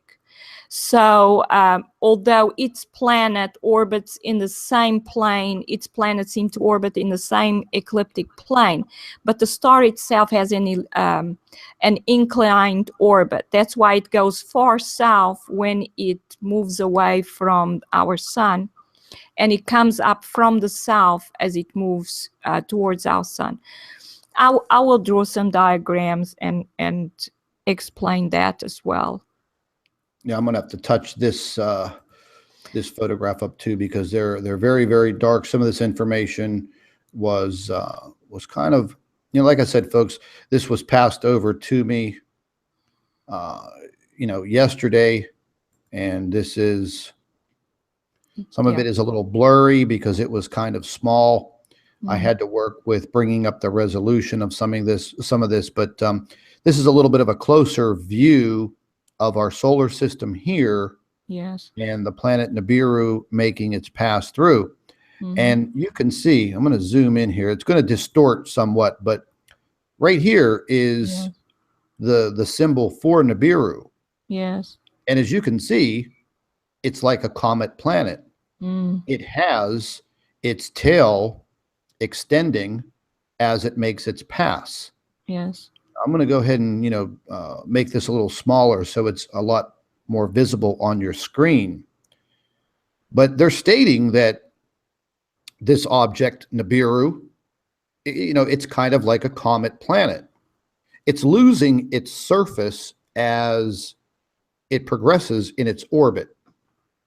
It's spewing all of this debris far, far behind as it makes its orbit. Now, Doctor, something that maybe you can help me answer. Are there possibilities that, say, for instance, the orbit of Nibiru itself could be changed, could be perturbed by other objects that it comes in contact with, or within a distance to perturb its orbit? Yes, definitely. Don't forget our solar system has recently changed because of all these stellar objects coming in. So our sun is no longer just the center of the solar system. We now have these extra stars, and that will possibly change the interaction that the sun's binary twin has with the inner solar system. And the historical records do say that the orbit of this planet is usually different every time it comes around anyway. Exactly. So, yeah, we could have, I mean, this planet could be very close to us. We possibly not seeing it. So, you know, we don't know for sure what's going on. We actually blinded. Of course, the powers that be probably know where it is, so that they know when they should go down to their shelters. But you know, we have to basically do some guesswork. We don't know for sure when this will be at its closest distance to Earth. And this may be what Carlos Ferrada was referring to as well. It's possible that what he saw as well was the same star and what he talked about before. So we cannot be sure of that. I mean, we do know we have several of these objects, these infrared emitting objects. That's what they emit when they come into the solar system. But the ones that come from outside the solar system come right up to the sun to rejuvenate. This object is different. You know, I haven't actually looked into it until, you know, just a few days ago, because I was just observing the other objects around the sun. But there's definitely plenty of evidence that this object does exist, that Harrington found it, that he worked on it right until the end of his life. And I believe that they killed him because of it. Excuse me. Yeah, so here we see again the other planets. And we see what is called the dark star, and we see Nibiru, which is the planet that orbits. It has the outermost orbit around the what they call the dark star. I think it still emits some visible light. I don't think it is a brown dwarf. I think that's confusing the two types of objects we have in the solar system. I think Dr. Harrington actually saw this an object with his telescope. But we do, as we can see, we have Nibiru coming in with the dark star, and we see the sun, and we see all the planets in the solar system. In this diagram, we see the orbital plane, and here we see that this dark star will go above the ecliptic plane, because as it reaches perihelion, it comes from the bottom. As it reaches perihelion, it will be above the sun. So the most likely time for Nibiru to affect the Earth would be as it comes in before perihelion and as it goes out again after reaching perihelion. So depending on when this happens, yes, and then depending on where the Earth is in its orbit around the sun, that's right, could dictate the amount of damage. That's right. So basically, Nibiru will come close to Earth. We don't know how close. It would be good to know how fast it orbits around its star. For that, we'd have to know the mass of the star. If we knew the mass of the star and Nibiru's distance from the star, we could calculate a period. We don't actually know how far this star will go above the ecliptic, but you can see that it's only when it's at the ecliptic that we are going to get a more likelihood of the planet Nibiru impacting any planet in the solar system. Sorry about coughing like that, Doc. I took a sip of my coffee and it went down the wrong pipe, and I just felt like I was about to die just now. Oh my goodness. Sorry about that. No, that's fine. Yeah, maybe I should stop drinking liquids while we're on our live stream there. Might help me not choke to death. I'm sure some people would probably like to see me choke to death on the air.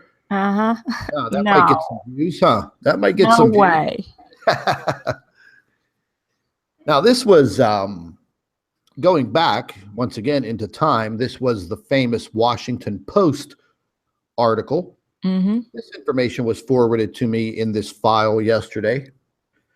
And this is what they published. And, you know, it's pretty much the same. The headline read, "Mystery Heavenly Body Discovered" by Mr. Thomas O'Toole, Washington Post staff writer. A heavenly body possibly as large as the giant planet Jupiter and possibly so close to the Earth that it would be part of this solar system. And this has been passed around and shown in videos and, you know, documentaries and things of that nature. But the fact of the matter is, folks, this was published in the Washington Post in December of, I believe it was 1983, or is that 1993?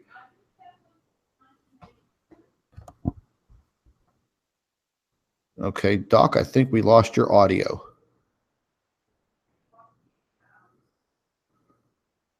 Okay, the doctor, she kicked herself out.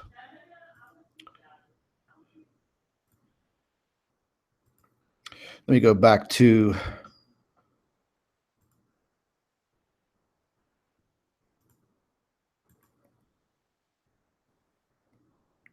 okay, we lost the doctor there for a minute. She'll be back with us in just a second. Doctor, you may have to, if you could hear me, you may have to go back and re-click on your link. But anyways, folks, you know, getting back into this information, I'm going to go ahead and... I'm back. Okay. Well, I see that. I don't know what happened. It suddenly just went blank, and I was told to reload or something. I didn't do anything. I got kicked out. You did something. Okay, folks, we're going to get back into this information here real quick. And where were we? We were right here. Okay, well, this is the article that was posted in the Washington Post back in the day. And this is talking about Planet X and da-da-da-da-da. And it gets kind of interesting because this starts talking about the IRAS chief scientist, Dr. Jerry, is it Neubauer? Oh, and yes.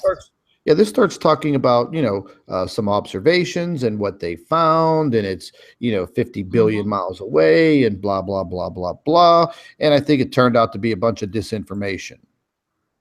Now, yeah, I'm not sure about that. At the time, they were still being open about it. So when they talk about 50 billion miles, that would be the brown dwarf that was at 538 AU. So I'm not sure what it is.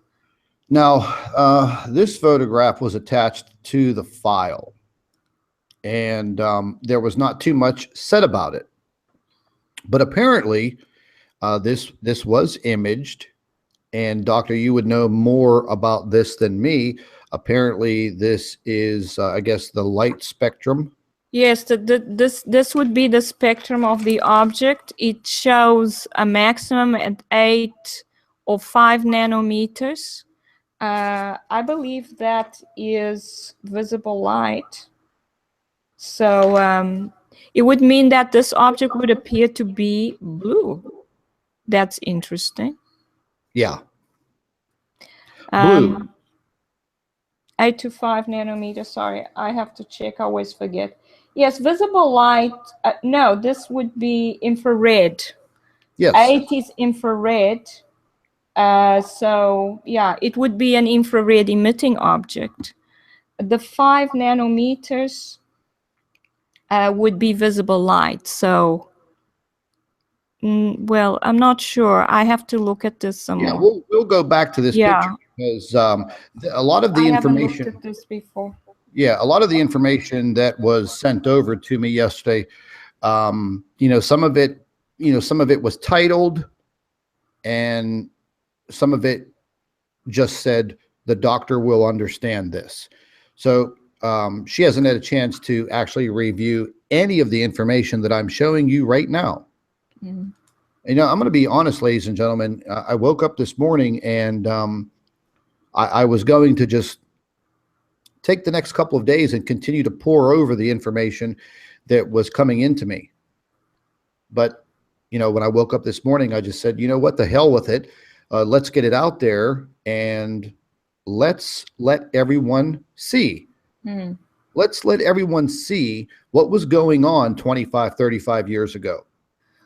Because I'm telling you right now, ladies and gentlemen, that is where the key lies. You need the key to open up the door, and that's what we're still searching for. So, like I said, I was going to go back in time, basically start from the beginning. And that's what we're doing. Yes. Let's take a look at this heading. This was just included in the file that was sent to me. Astronomers die mysterious. Ultimate deaths. Oh my. All of them had one thing in common. They were tracking, monitoring, and documenting what many call Nibiru. Mm. And this is from 2012, Scott. This is nearly 5 years ago. Yep. Yes. Now, once again, I'm going backwards in a lot of this information. And the individual that sent me over, I guess it says after entering the first set of coordinates, and here are the coordinates, they discovered something that caused goosebumps. Okay, this was just kind of blurted out. But this was an actual photograph, I guess, taken from a space survey, sky survey, not using Google Earth, Google Space, and all that crap. Now, when you're looking at this, you really think to yourself, okay, well, what am I looking at here? And just let me lighten this photograph, because these are older photographs that have they were not high definition. So let me try to bring out a little bit of the color so it's more viewable for you guys. We'll just save this. Now, what we're looking at here is this object right here in the center is what this individual was looking at. Mm. Okay, right there. Now, I'm going to flip to the next picture. And here's another view of it. Mm. But what you're not seeing is the planet of the crossing connection that this individual was making in this observation. And now you can start to see where they're circling, and let's lighten that up a little bit, because again, these are much older.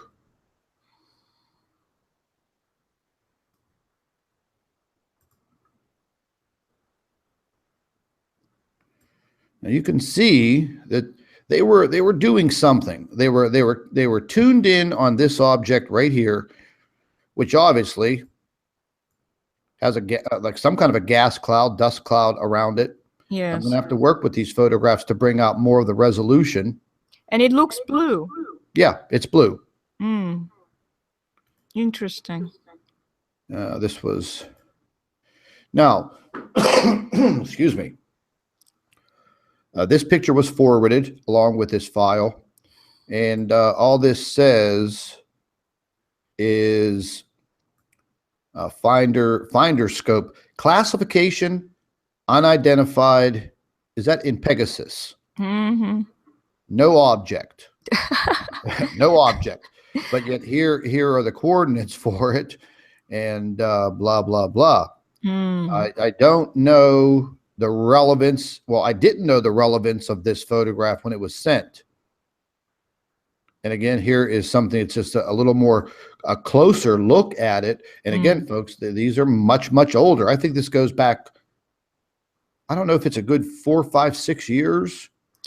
Yeah, so these are visible light images. So this is very interesting. So that goes with the spectrum that we were shown, where the object would appear to be blue.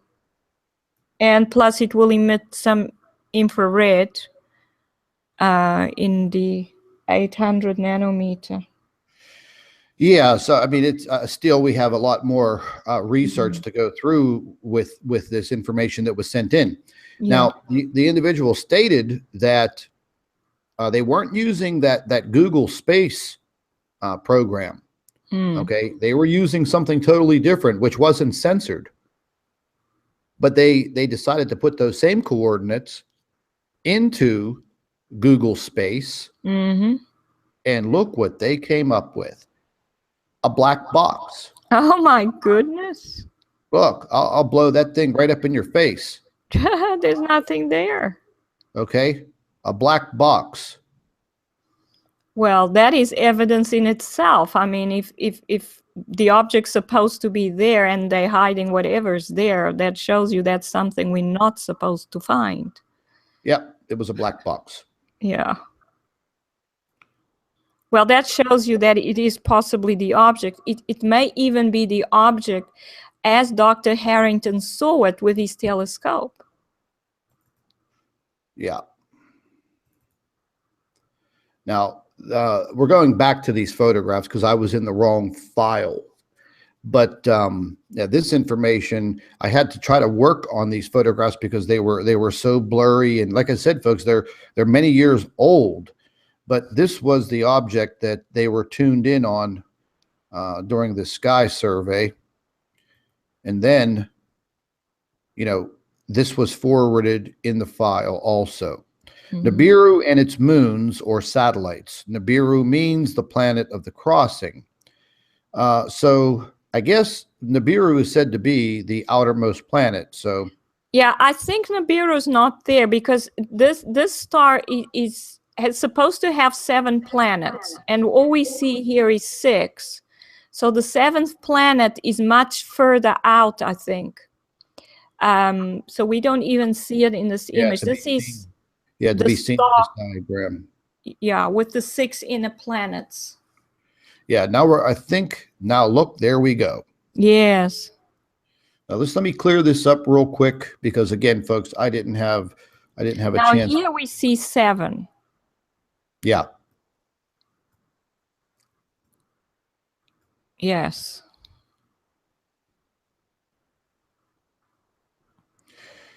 Yeah, I'm just trying to get it to the right point there where we can get some much better color.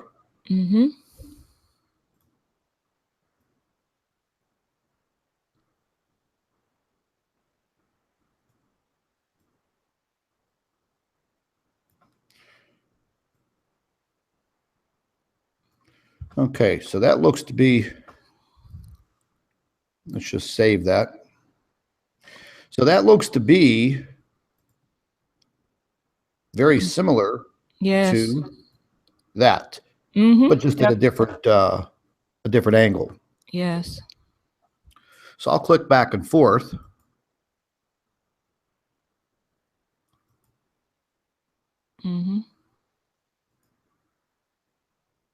Very interesting. Exactly.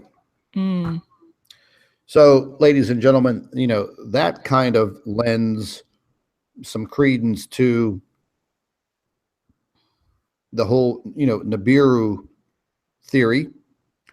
And I'm going to be quite honest with you, ladies and gentlemen. I don't think it's a theory anymore. I think there is so much credible information that dates back very, very far, 25, 35 years ago. And I think we've just lost touch with all of that elder research. You know, even though they didn't have the best technology in the world, these were still very, very smart individuals.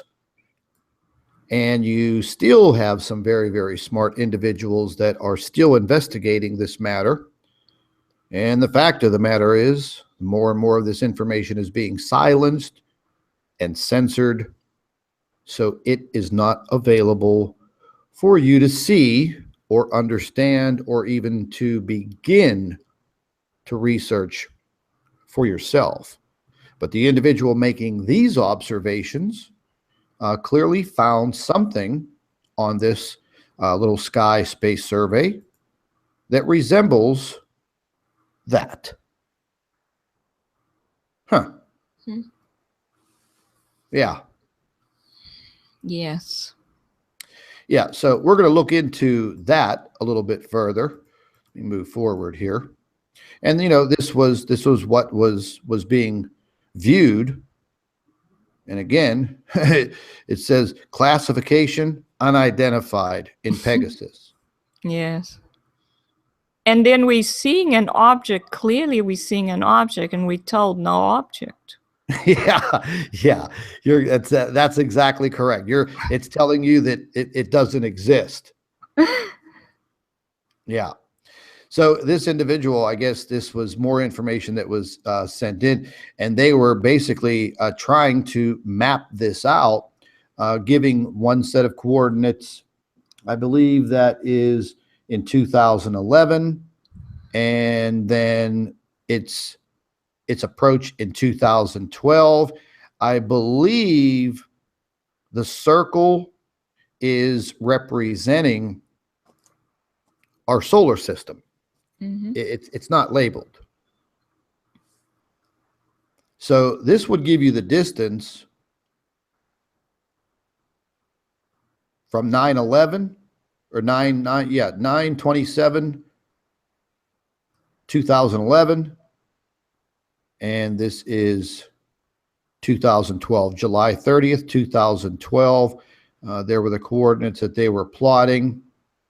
And I guess if something's moving in a straight line, I guess they were trying to plot when it would be arriving into the inner solar system. And again, folks, I haven't had very much time to go over all this information with the doctor, so she's actually seeing some of it for the first time. And this was just included in the file. It says the perturbations of other planets has been reported by astronomers who are now dead. That just makes you feel real good, doesn't it, doctor? Yes. Yeah. It makes you feel very annoyed, actually. Yeah. Now, we're going to get into... Very angry that they are doing this, killing astronomers to hide the truth. Yeah, I'm just going to try to get some color in here for us so we can see this a little better. Brighten this up a little bit for everybody.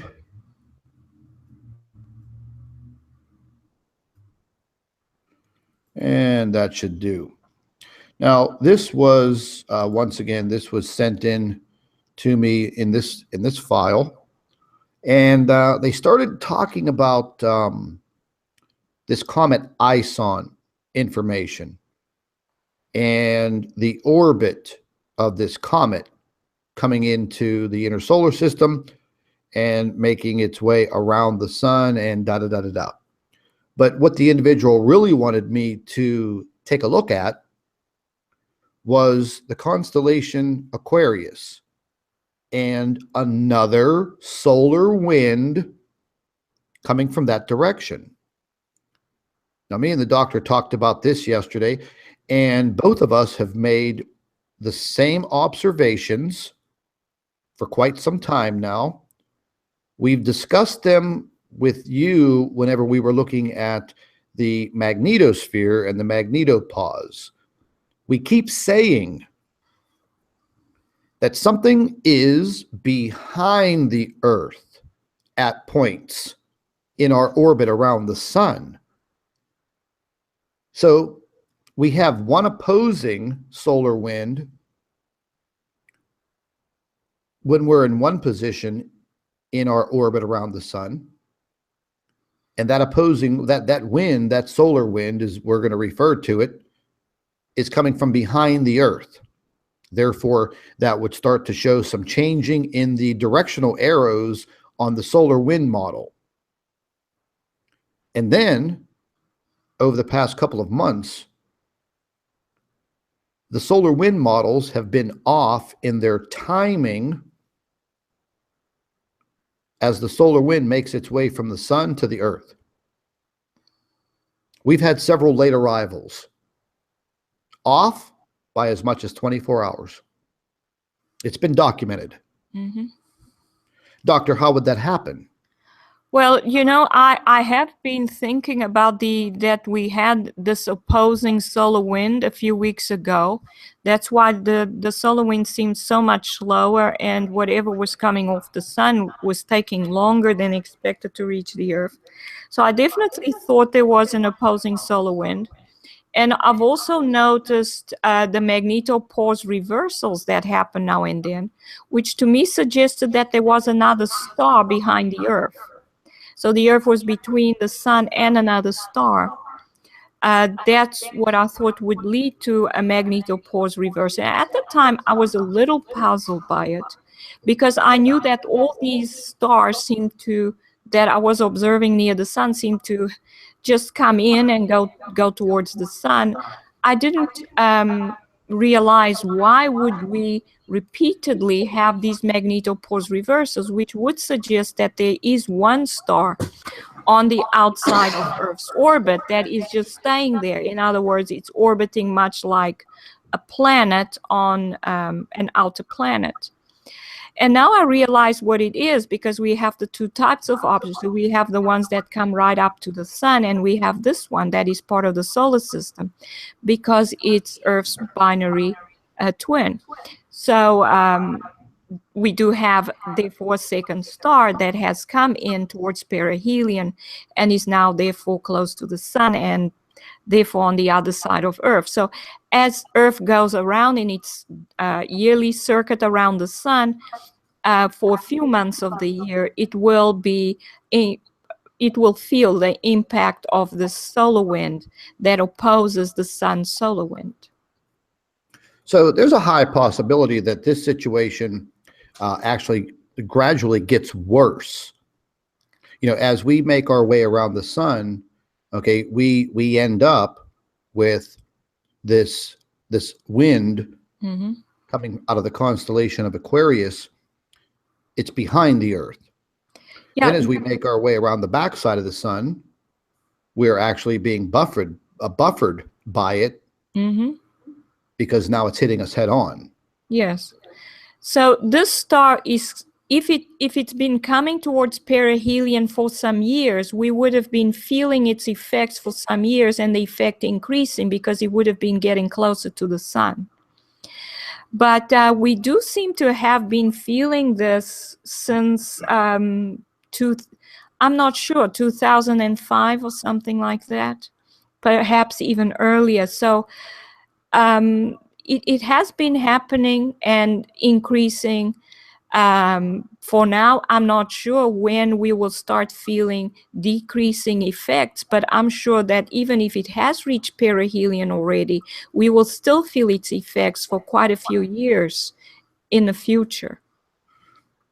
Yeah, that's the same as what I was thinking. And oops, I went the wrong way. Oh, yeah, this was the current situation the other day. Yes. On August 23rd. This was the LASCO SOHO Mm-hmm. C3 coronagraph. Yes. That showed this big dark anomaly. This is possibly due to the switching of the occulter from one position to the other. And some have said that they've seen this many times before. I have seen things very similar when they switch the occulter. And ladies and gentlemen, this is the occulter right here. It's attached to an arm that sticks out in front of the camera. It blocks out the sun, and it allows you to get these views without the cameras being blinded by the sun. However, here's the problem. On August 23rd, just a few days ago, this situation occurred again. No big deal. We know they switched the occulter back and forth. We know that. But there were some smart individuals out there that grabbed screenshots of this information, immediately publicized it. Secure Team 10 Tyler did a pretty good video on it. Mr. MB333, he did a great video on it talking about how they shift the occulter, and that he has seen this many, many times before. And I have to agree with him. I've seen this many, many times before. But ladies and gentlemen, I am going to tell you right now, they changed the video footage. What you're seeing on your screen right now no longer exists. Did you hear what I said? What you see on your screen right now, which was actually part of the record, they scrubbed it. But not only did they scrub it and delete it, they replaced it. They replaced the same picture, but now it's different. It's different. Yeah. Yeah. You know, Scott, this is the type of image that I would expect to see every time the sun goes partially dark. And as you know, I've written a lot about the sun going partially dark, and now they use different ways of hiding that fact.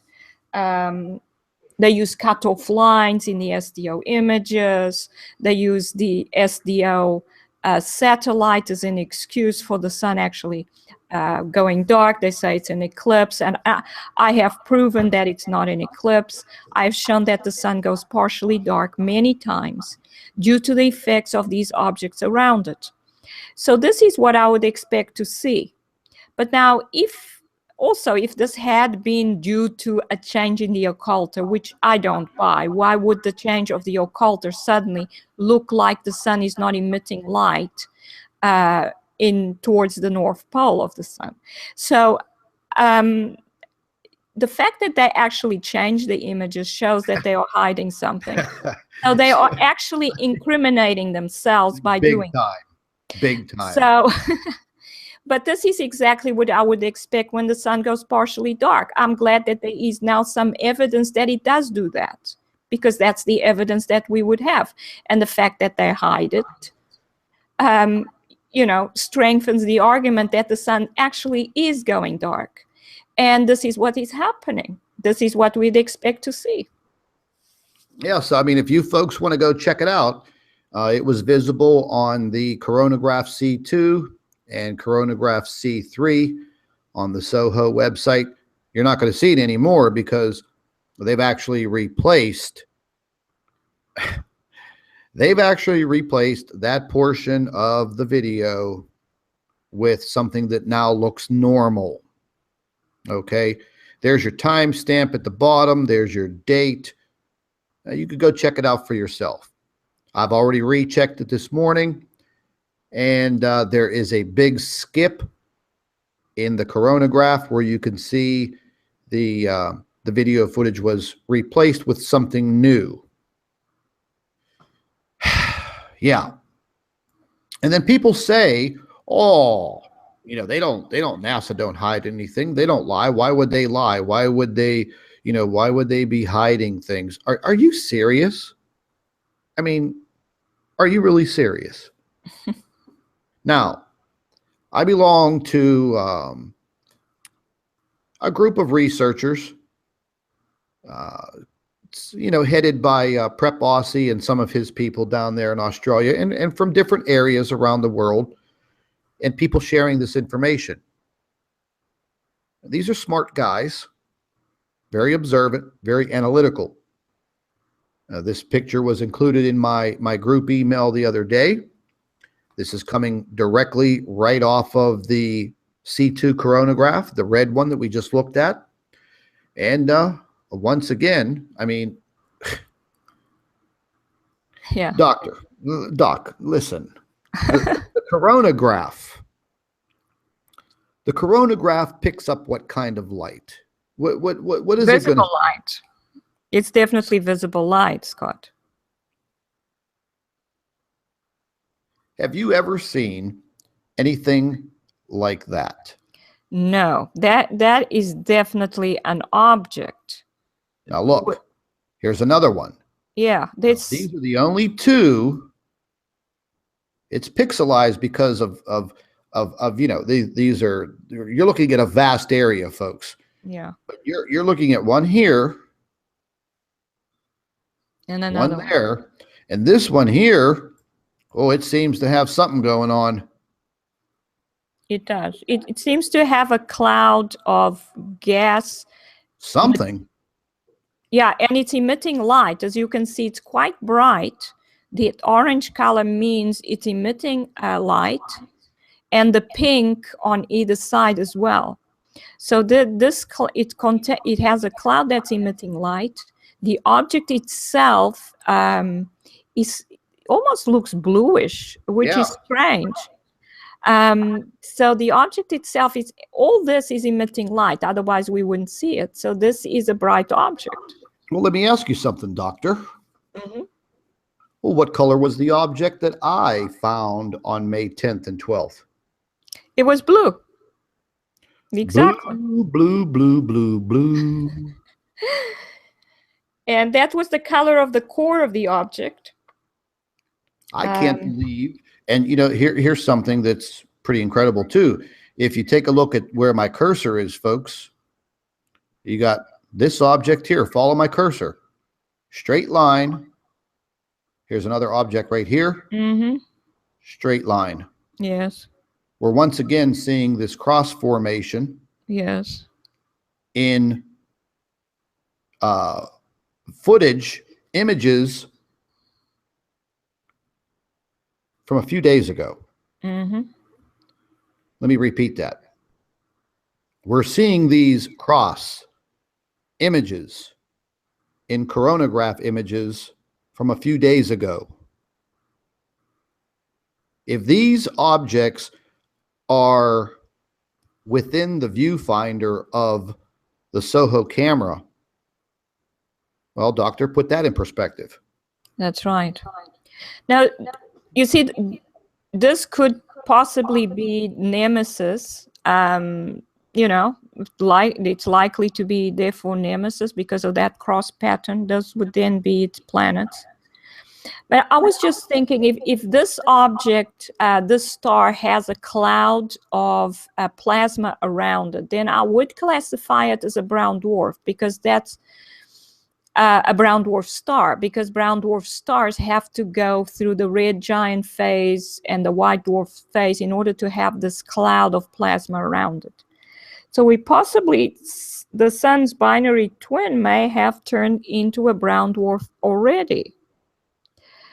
And that is interesting. So I wonder now if there is a connection then between all the brown dwarf stars that are around the sun and the sun's binary twin that has turned into a brown dwarf. Now, right here, here, this is the photograph coming from the timestamp where they deleted and replaced the information. Okay. Now, I was directed back to this corner where it was almost getting cut off.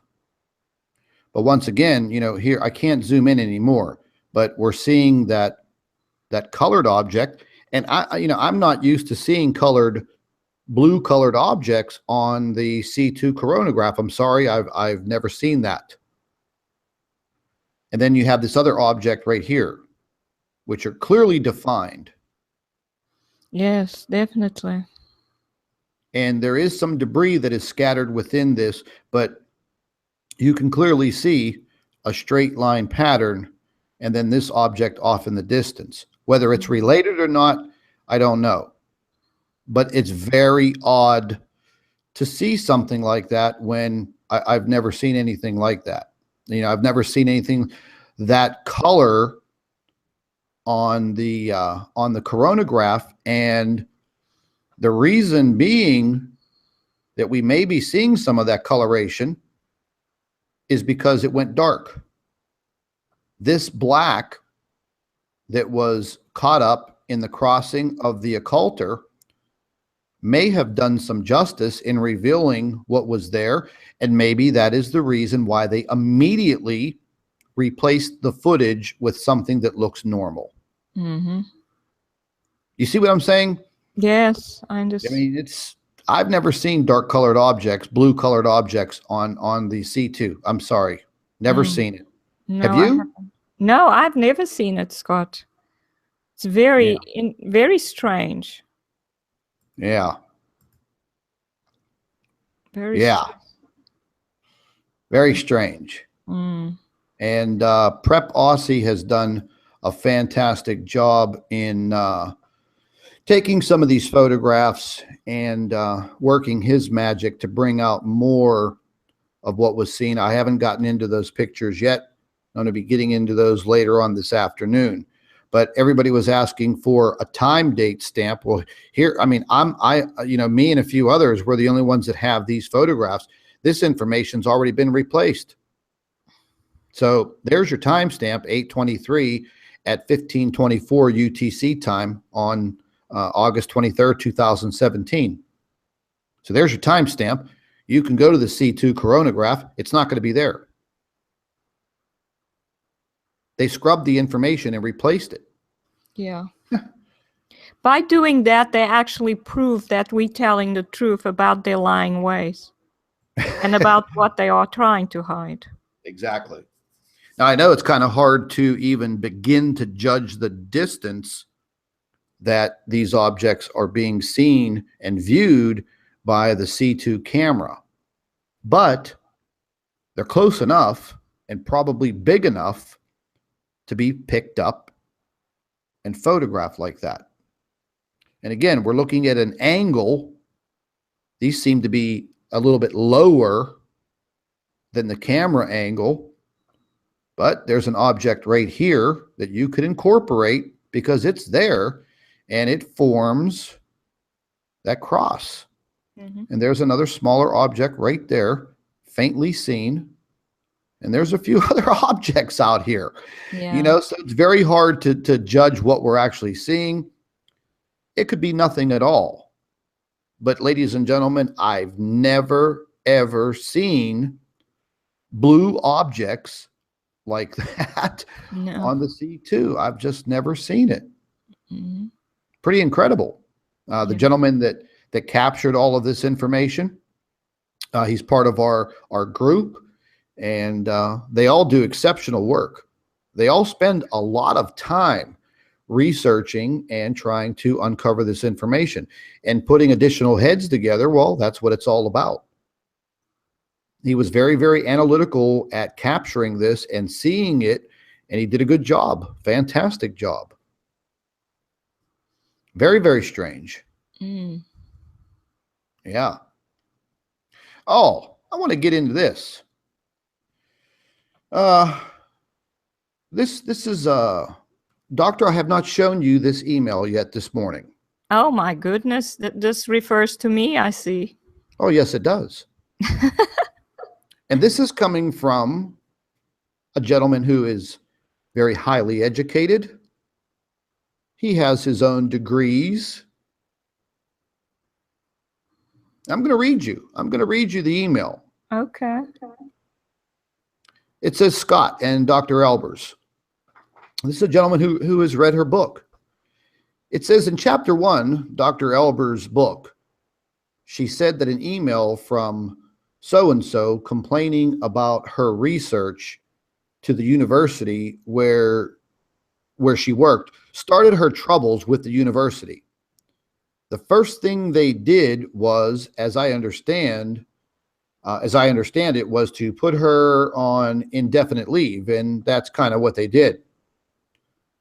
Well, as someone who has worked in the top management level of various businesses, I can tell you that this is the closest you get to an actual firing.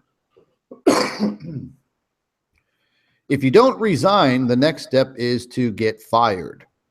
They rarely re-employ you. It was a very cruel thing that Mr. So-and-so did. So I decided to investigate Mr. So-and-so and I confirmed that he is an amateur astronomer. I couldn't find no official position for him with any university or college, yet he claims he has a PhD in science. Whatever this is, I have never heard of such a thing. He could not reveal what he could not reveal what field he has his PhD in, nor what university awarded him this PhD.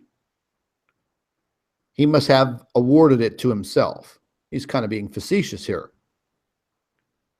It says, I did find out that he is the main guy at the YouTube channel, Astronomy Live. Through my contacts with Astronomy Live, I found him to be very begrudging, distasteful, a very begrudging and distasteful person who has, for some reason, has very strong hostility towards you and Dr. Albers. Astronomy Live also did an interview with a Dr. Brian Kuberlein, who also holds a PhD in physics. The purpose was to dispute about half a dozen of Dr. Albers' theories. However, Dr. Kuberlein only disputes one of them. All of the rest were done by Mr. So-and-so. I found that Dr. Kuberlein was a senior lecturer at the Rochester Institute of Technology. Although he is listed as an assistant professor, he is only involved at the undergraduate level. All the business professors, accounting, economics, management, marketing, etc. I knew, this is hard to read, he's making some mistakes here. I knew had PhDs and taught at both the undergraduate and graduate levels. This is a little blurry on my screen. That's why I'm having a hard time seeing what the words are. But it says that Dr. Kuberlein must not have a very high position at a third-rate university. So basically, these guys got together and they tried to take apart some of the doctor's reports. And, he only had some questions about one of them, but the other guy that we know as of Astronomy Live, he had some other things to say about every single one of the doctor's reports. And this is the gentleman who caused Dr. Albers all of the problems at the university where she was a professor and lecturer for more than 17 years. It was him that started the ball rolling for her to be dismissed and then later on retiring, just like this gentleman says. Yeah. This keeps on going on and on. He wrote this email and I got it this morning. Yeah, I'm not going to get into too much more of this, folks, but I'm going to go ahead and post this email to the Planet X News Facebook page. You guys can click on it and read it completely. Now, I've taken out this man's email address and I've taken out his name from the bottom because he did not try to disguise who he was. He's read the doctor's book. He's an educated man himself. And he started doing his own digging, making his own observations. The shutting down of the truth, the shutting down of information, the discrediting, the disinformation. Basically, he made his own observations and wrote them down in this email. Yeah, doctor, I'll let you read that email. Okay. I will go ahead and forward that to you, and I'm sure you're going to find that very, very interesting. Yeah, well, I'd like to thank this gentleman for taking the time to read my book and actually look into, my research and what the opponents are saying. And I think it's true. I question NASA. I do not hold back. If I think they are lying, I will say so, and I have been saying so for a while now. And I guess I can expect to be attacked for that, because NASA are supposed to be the big boys in the science world. But I still believe in the truth and honesty in research. And that cannot be said for most astronomers and physicists nowadays. Perhaps they are afraid for their lives. Oh, I would definitely assume so. And, you know, ladies and gentlemen, I'm probably going to say a few things here that I don't normally say. When it comes to the opposition, people that oppose anything that we say. Now, you do have a vast majority of them they're nothing but YouTube thugs. But mixed in with those thugs are people with educations that are very bright, that are very intelligent. And Astronomy Live is one of them. I don't doubt the man's intelligence. I've had some, you know, confrontations with him on live streams, you know, face to face in a live stream.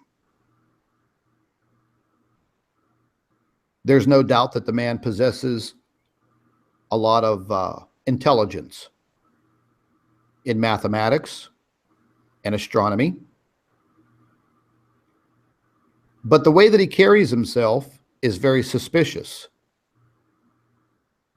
And when someone tells me that I have to believe their models and I have to believe their mathematics, I just have to basically take their word for it, even though math is not one of my strong points as far as the mathematics involved in astronomy. Now, the doctor's she's a mathematical whiz herself. And I'm sure if she wanted to take the time, she can pore over his spreadsheet. But I truly believe it would be a total waste of time. So there's no doubt that he is a smart individual. He just carries himself in a very arrogant way that, to me, is alarming. That means you're not open to anything else other than disproving the fact. So here's the deal.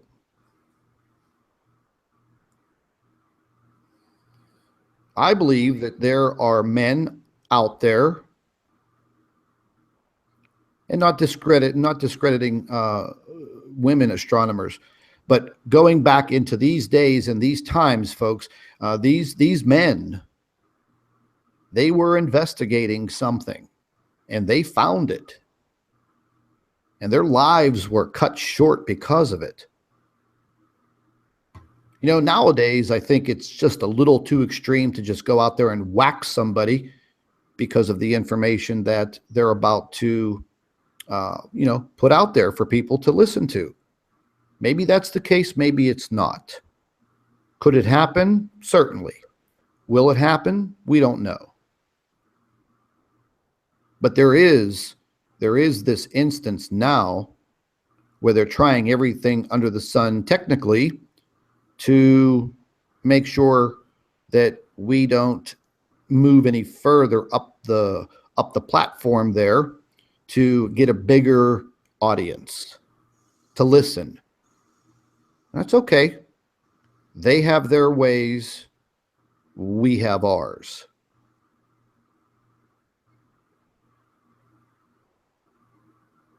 But we're going to keep on pushing.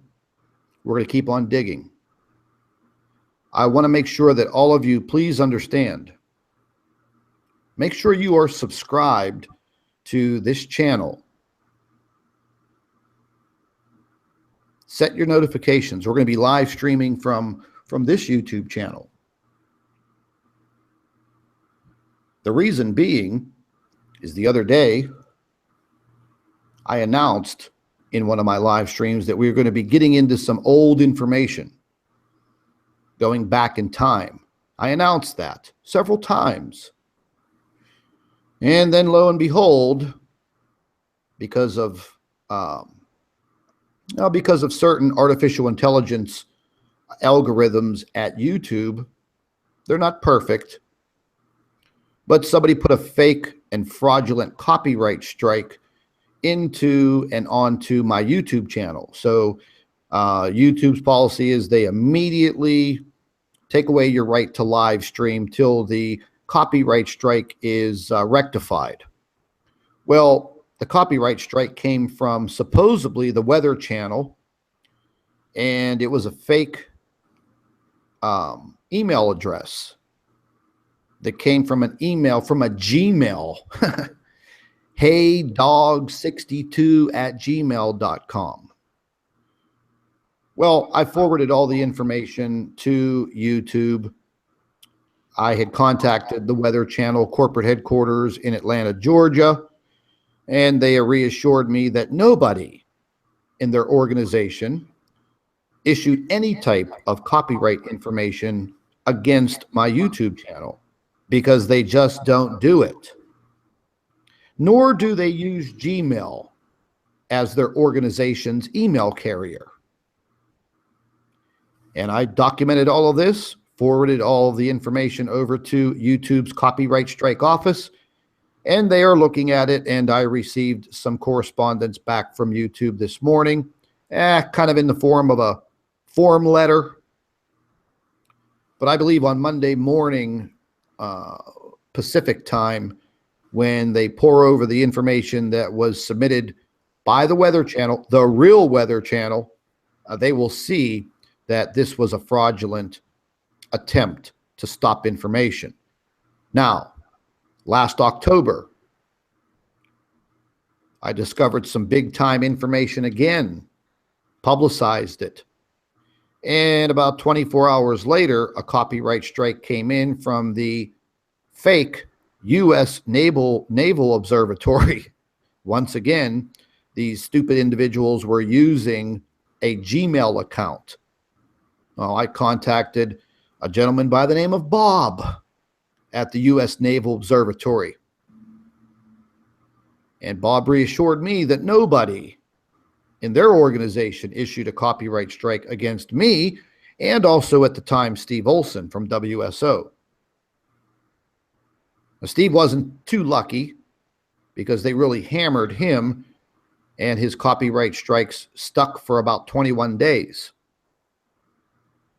I had forwarded all the information from the U.S. Naval Observatory, disputing the claim, and YouTube promptly took away the copyright strike because they knew they were wrong. They knew that it was complete fraud. The YouTube channel that was attached to that email was terminated from YouTube, and the individual that issued this fake copyright strike, their YouTube channel will be terminated according to YouTube's guidelines and their policies. But ladies and gentlemen, I'm just showing you right now. You can clearly see the information. They do not want you listening to it. They want you to try to search for it. They don't want myself and the doctor to have big, broad audiences listening to us. So therefore, they got to try to shut the stream down. Listen, folks, get the word out. Get the word out. Copy the link to this new YouTube channel. And we're going to be live streaming from here. If you don't know about it, then you're not going to be here to listen to it. You're going to get the best prime time Planet X and Nibiru information right here. I don't always show you picture shows of what other people are sending me in from around the world because it's very time consuming. The doctor and I are trying to bring you the best scientific evidence showing you that what we're faced with truly exists, and it has existed for a long period of time, and there is a very high possibility that that time has come and that time is here. That time, I truly believe, is here. Incredible times we're living in. Some may find these times scary, upsetting. You may be afraid. That's natural. I have those days also.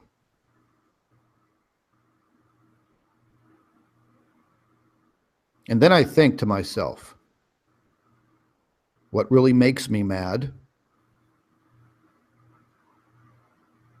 is somebody controlling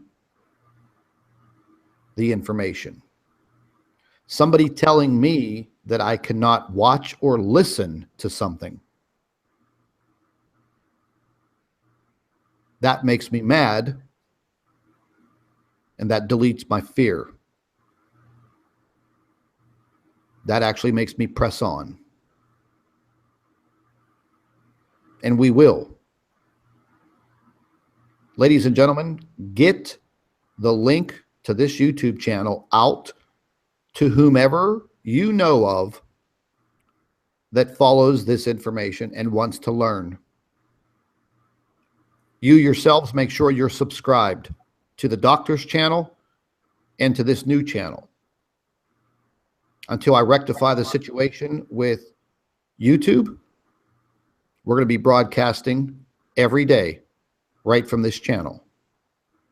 It's the best that I can do with the technology that we have. Some people know how to manipulate it to their favor for a minute.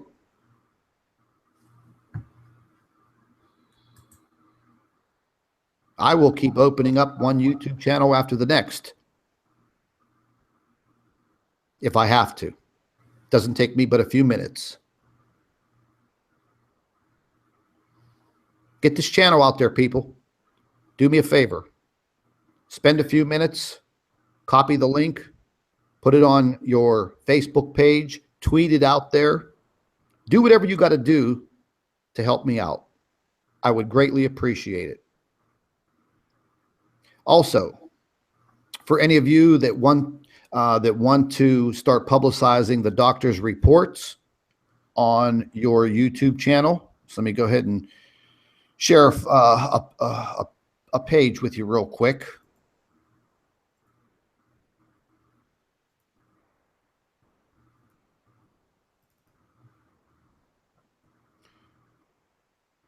Oops, wrong article.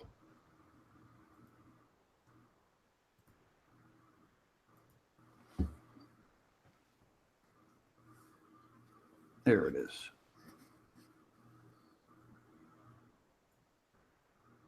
Okay, now the doctor has written approximately 30 articles based on this subject matter of Planet X. These articles and these reports are in depth. They are written 100% by Dr. Albers. And you do have the ability to purchase the reports. They are $10. They will come to you by email in a PDF format, and you can utilize these reports the same as I and the doctor, putting these up in a YouTube video, live stream them, read the reports, explain the information, and jump on board with us by exposing the dastardly deeds that are being done to the world population. Going down through these articles, I will post this on the Planet X News Facebook page right after this live stream. So you will have a list of all of the articles. The doctor prepared this yesterday. I believe, yes, there are 30. All 30 articles will be posted. And all you have to do is if you would like to purchase one of the reports for your own, there's a $10 charge. You can use the PayPal link in the description box and just include your email and the number of the report that you want. You know, folks, we have a very large handful of individuals that are purchasing each and every report that comes out. The minute it comes out, they're grabbing the report. A lot of these people live in countries where they don't speak English. They speak their own native language, and they're actually translating this for their viewers. That is a fantastic idea, and that is something that we only wished would happen, and it's now happening. So the opportunity is there. If any of you want the reports, you know how to get them. There are 30 of them so far that the doctor has publicized for this type of public release. I'm going to post this information on the Planet X News Facebook page. If you folks do not follow that Facebook page, go down into the description box, click on the Facebook link, get over there, follow that page. Follow the Planet X News Facebook page. All of the videos that are produced from me and the doctor are there every minute of the day. And a lot of information that I can't publicize on YouTube.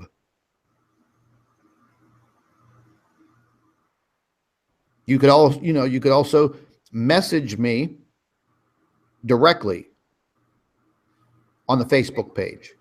Sometimes I get to it real quick. Sometimes it takes me a couple of days.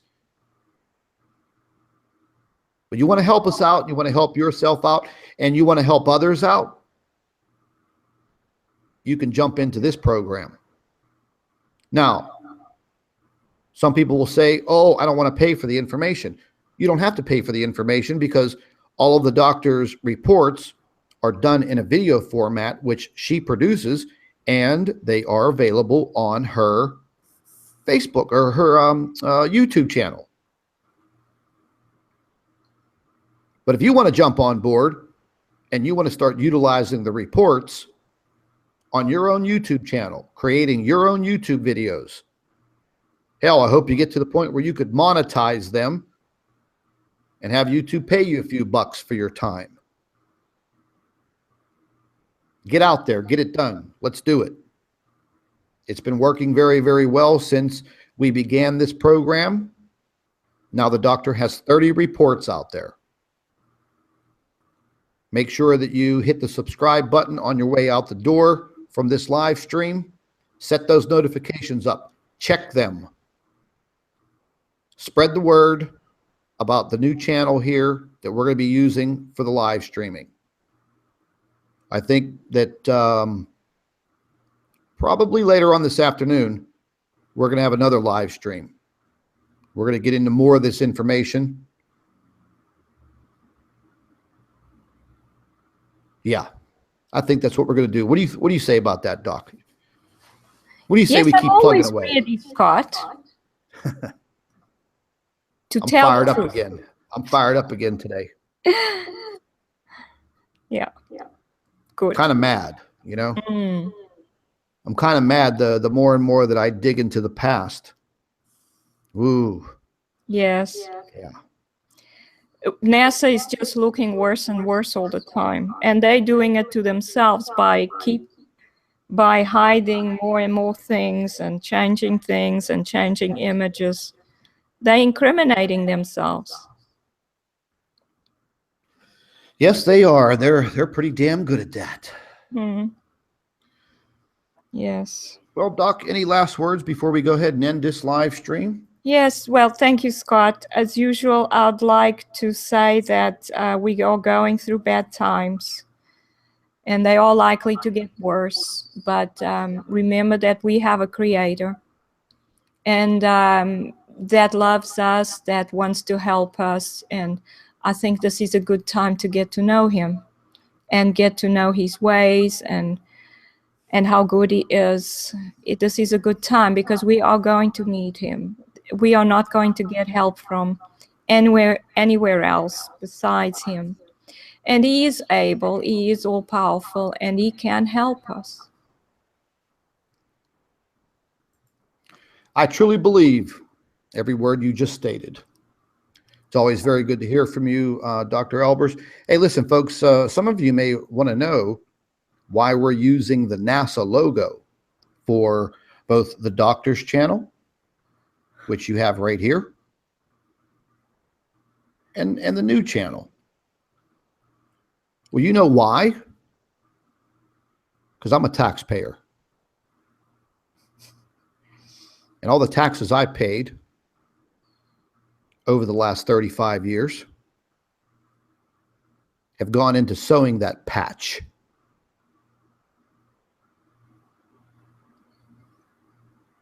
Taxpayers in this country paying to be deceived.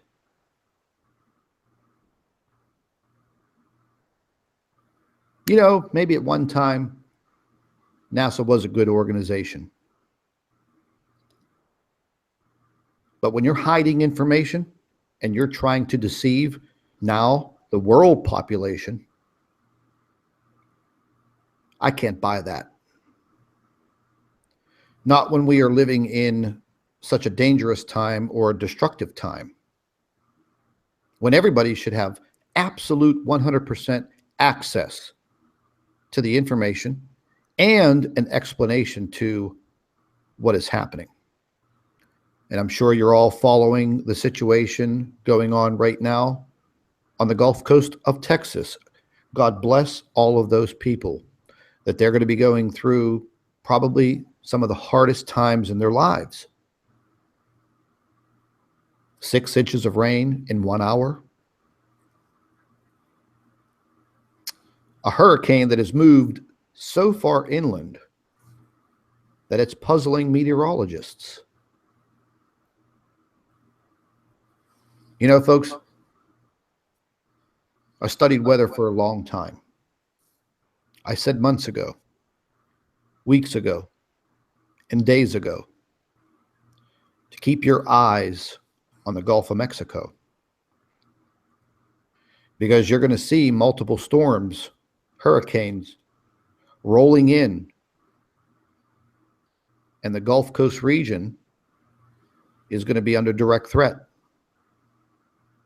I told you that. And here we are, and it's happening. And it's going to continue to happen. This is not going to be the last rodeo that they go through in the Gulf Coast.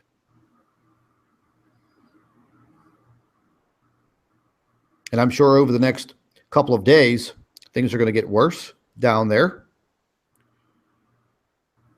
And from what I'm looking at, it's a very high possibility that this storm is going to be dumping a tremendous amount of rain also into the state of Louisiana,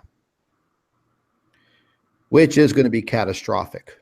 If these rain totals stay where they're at, the folks in Louisiana are going to have their hands full.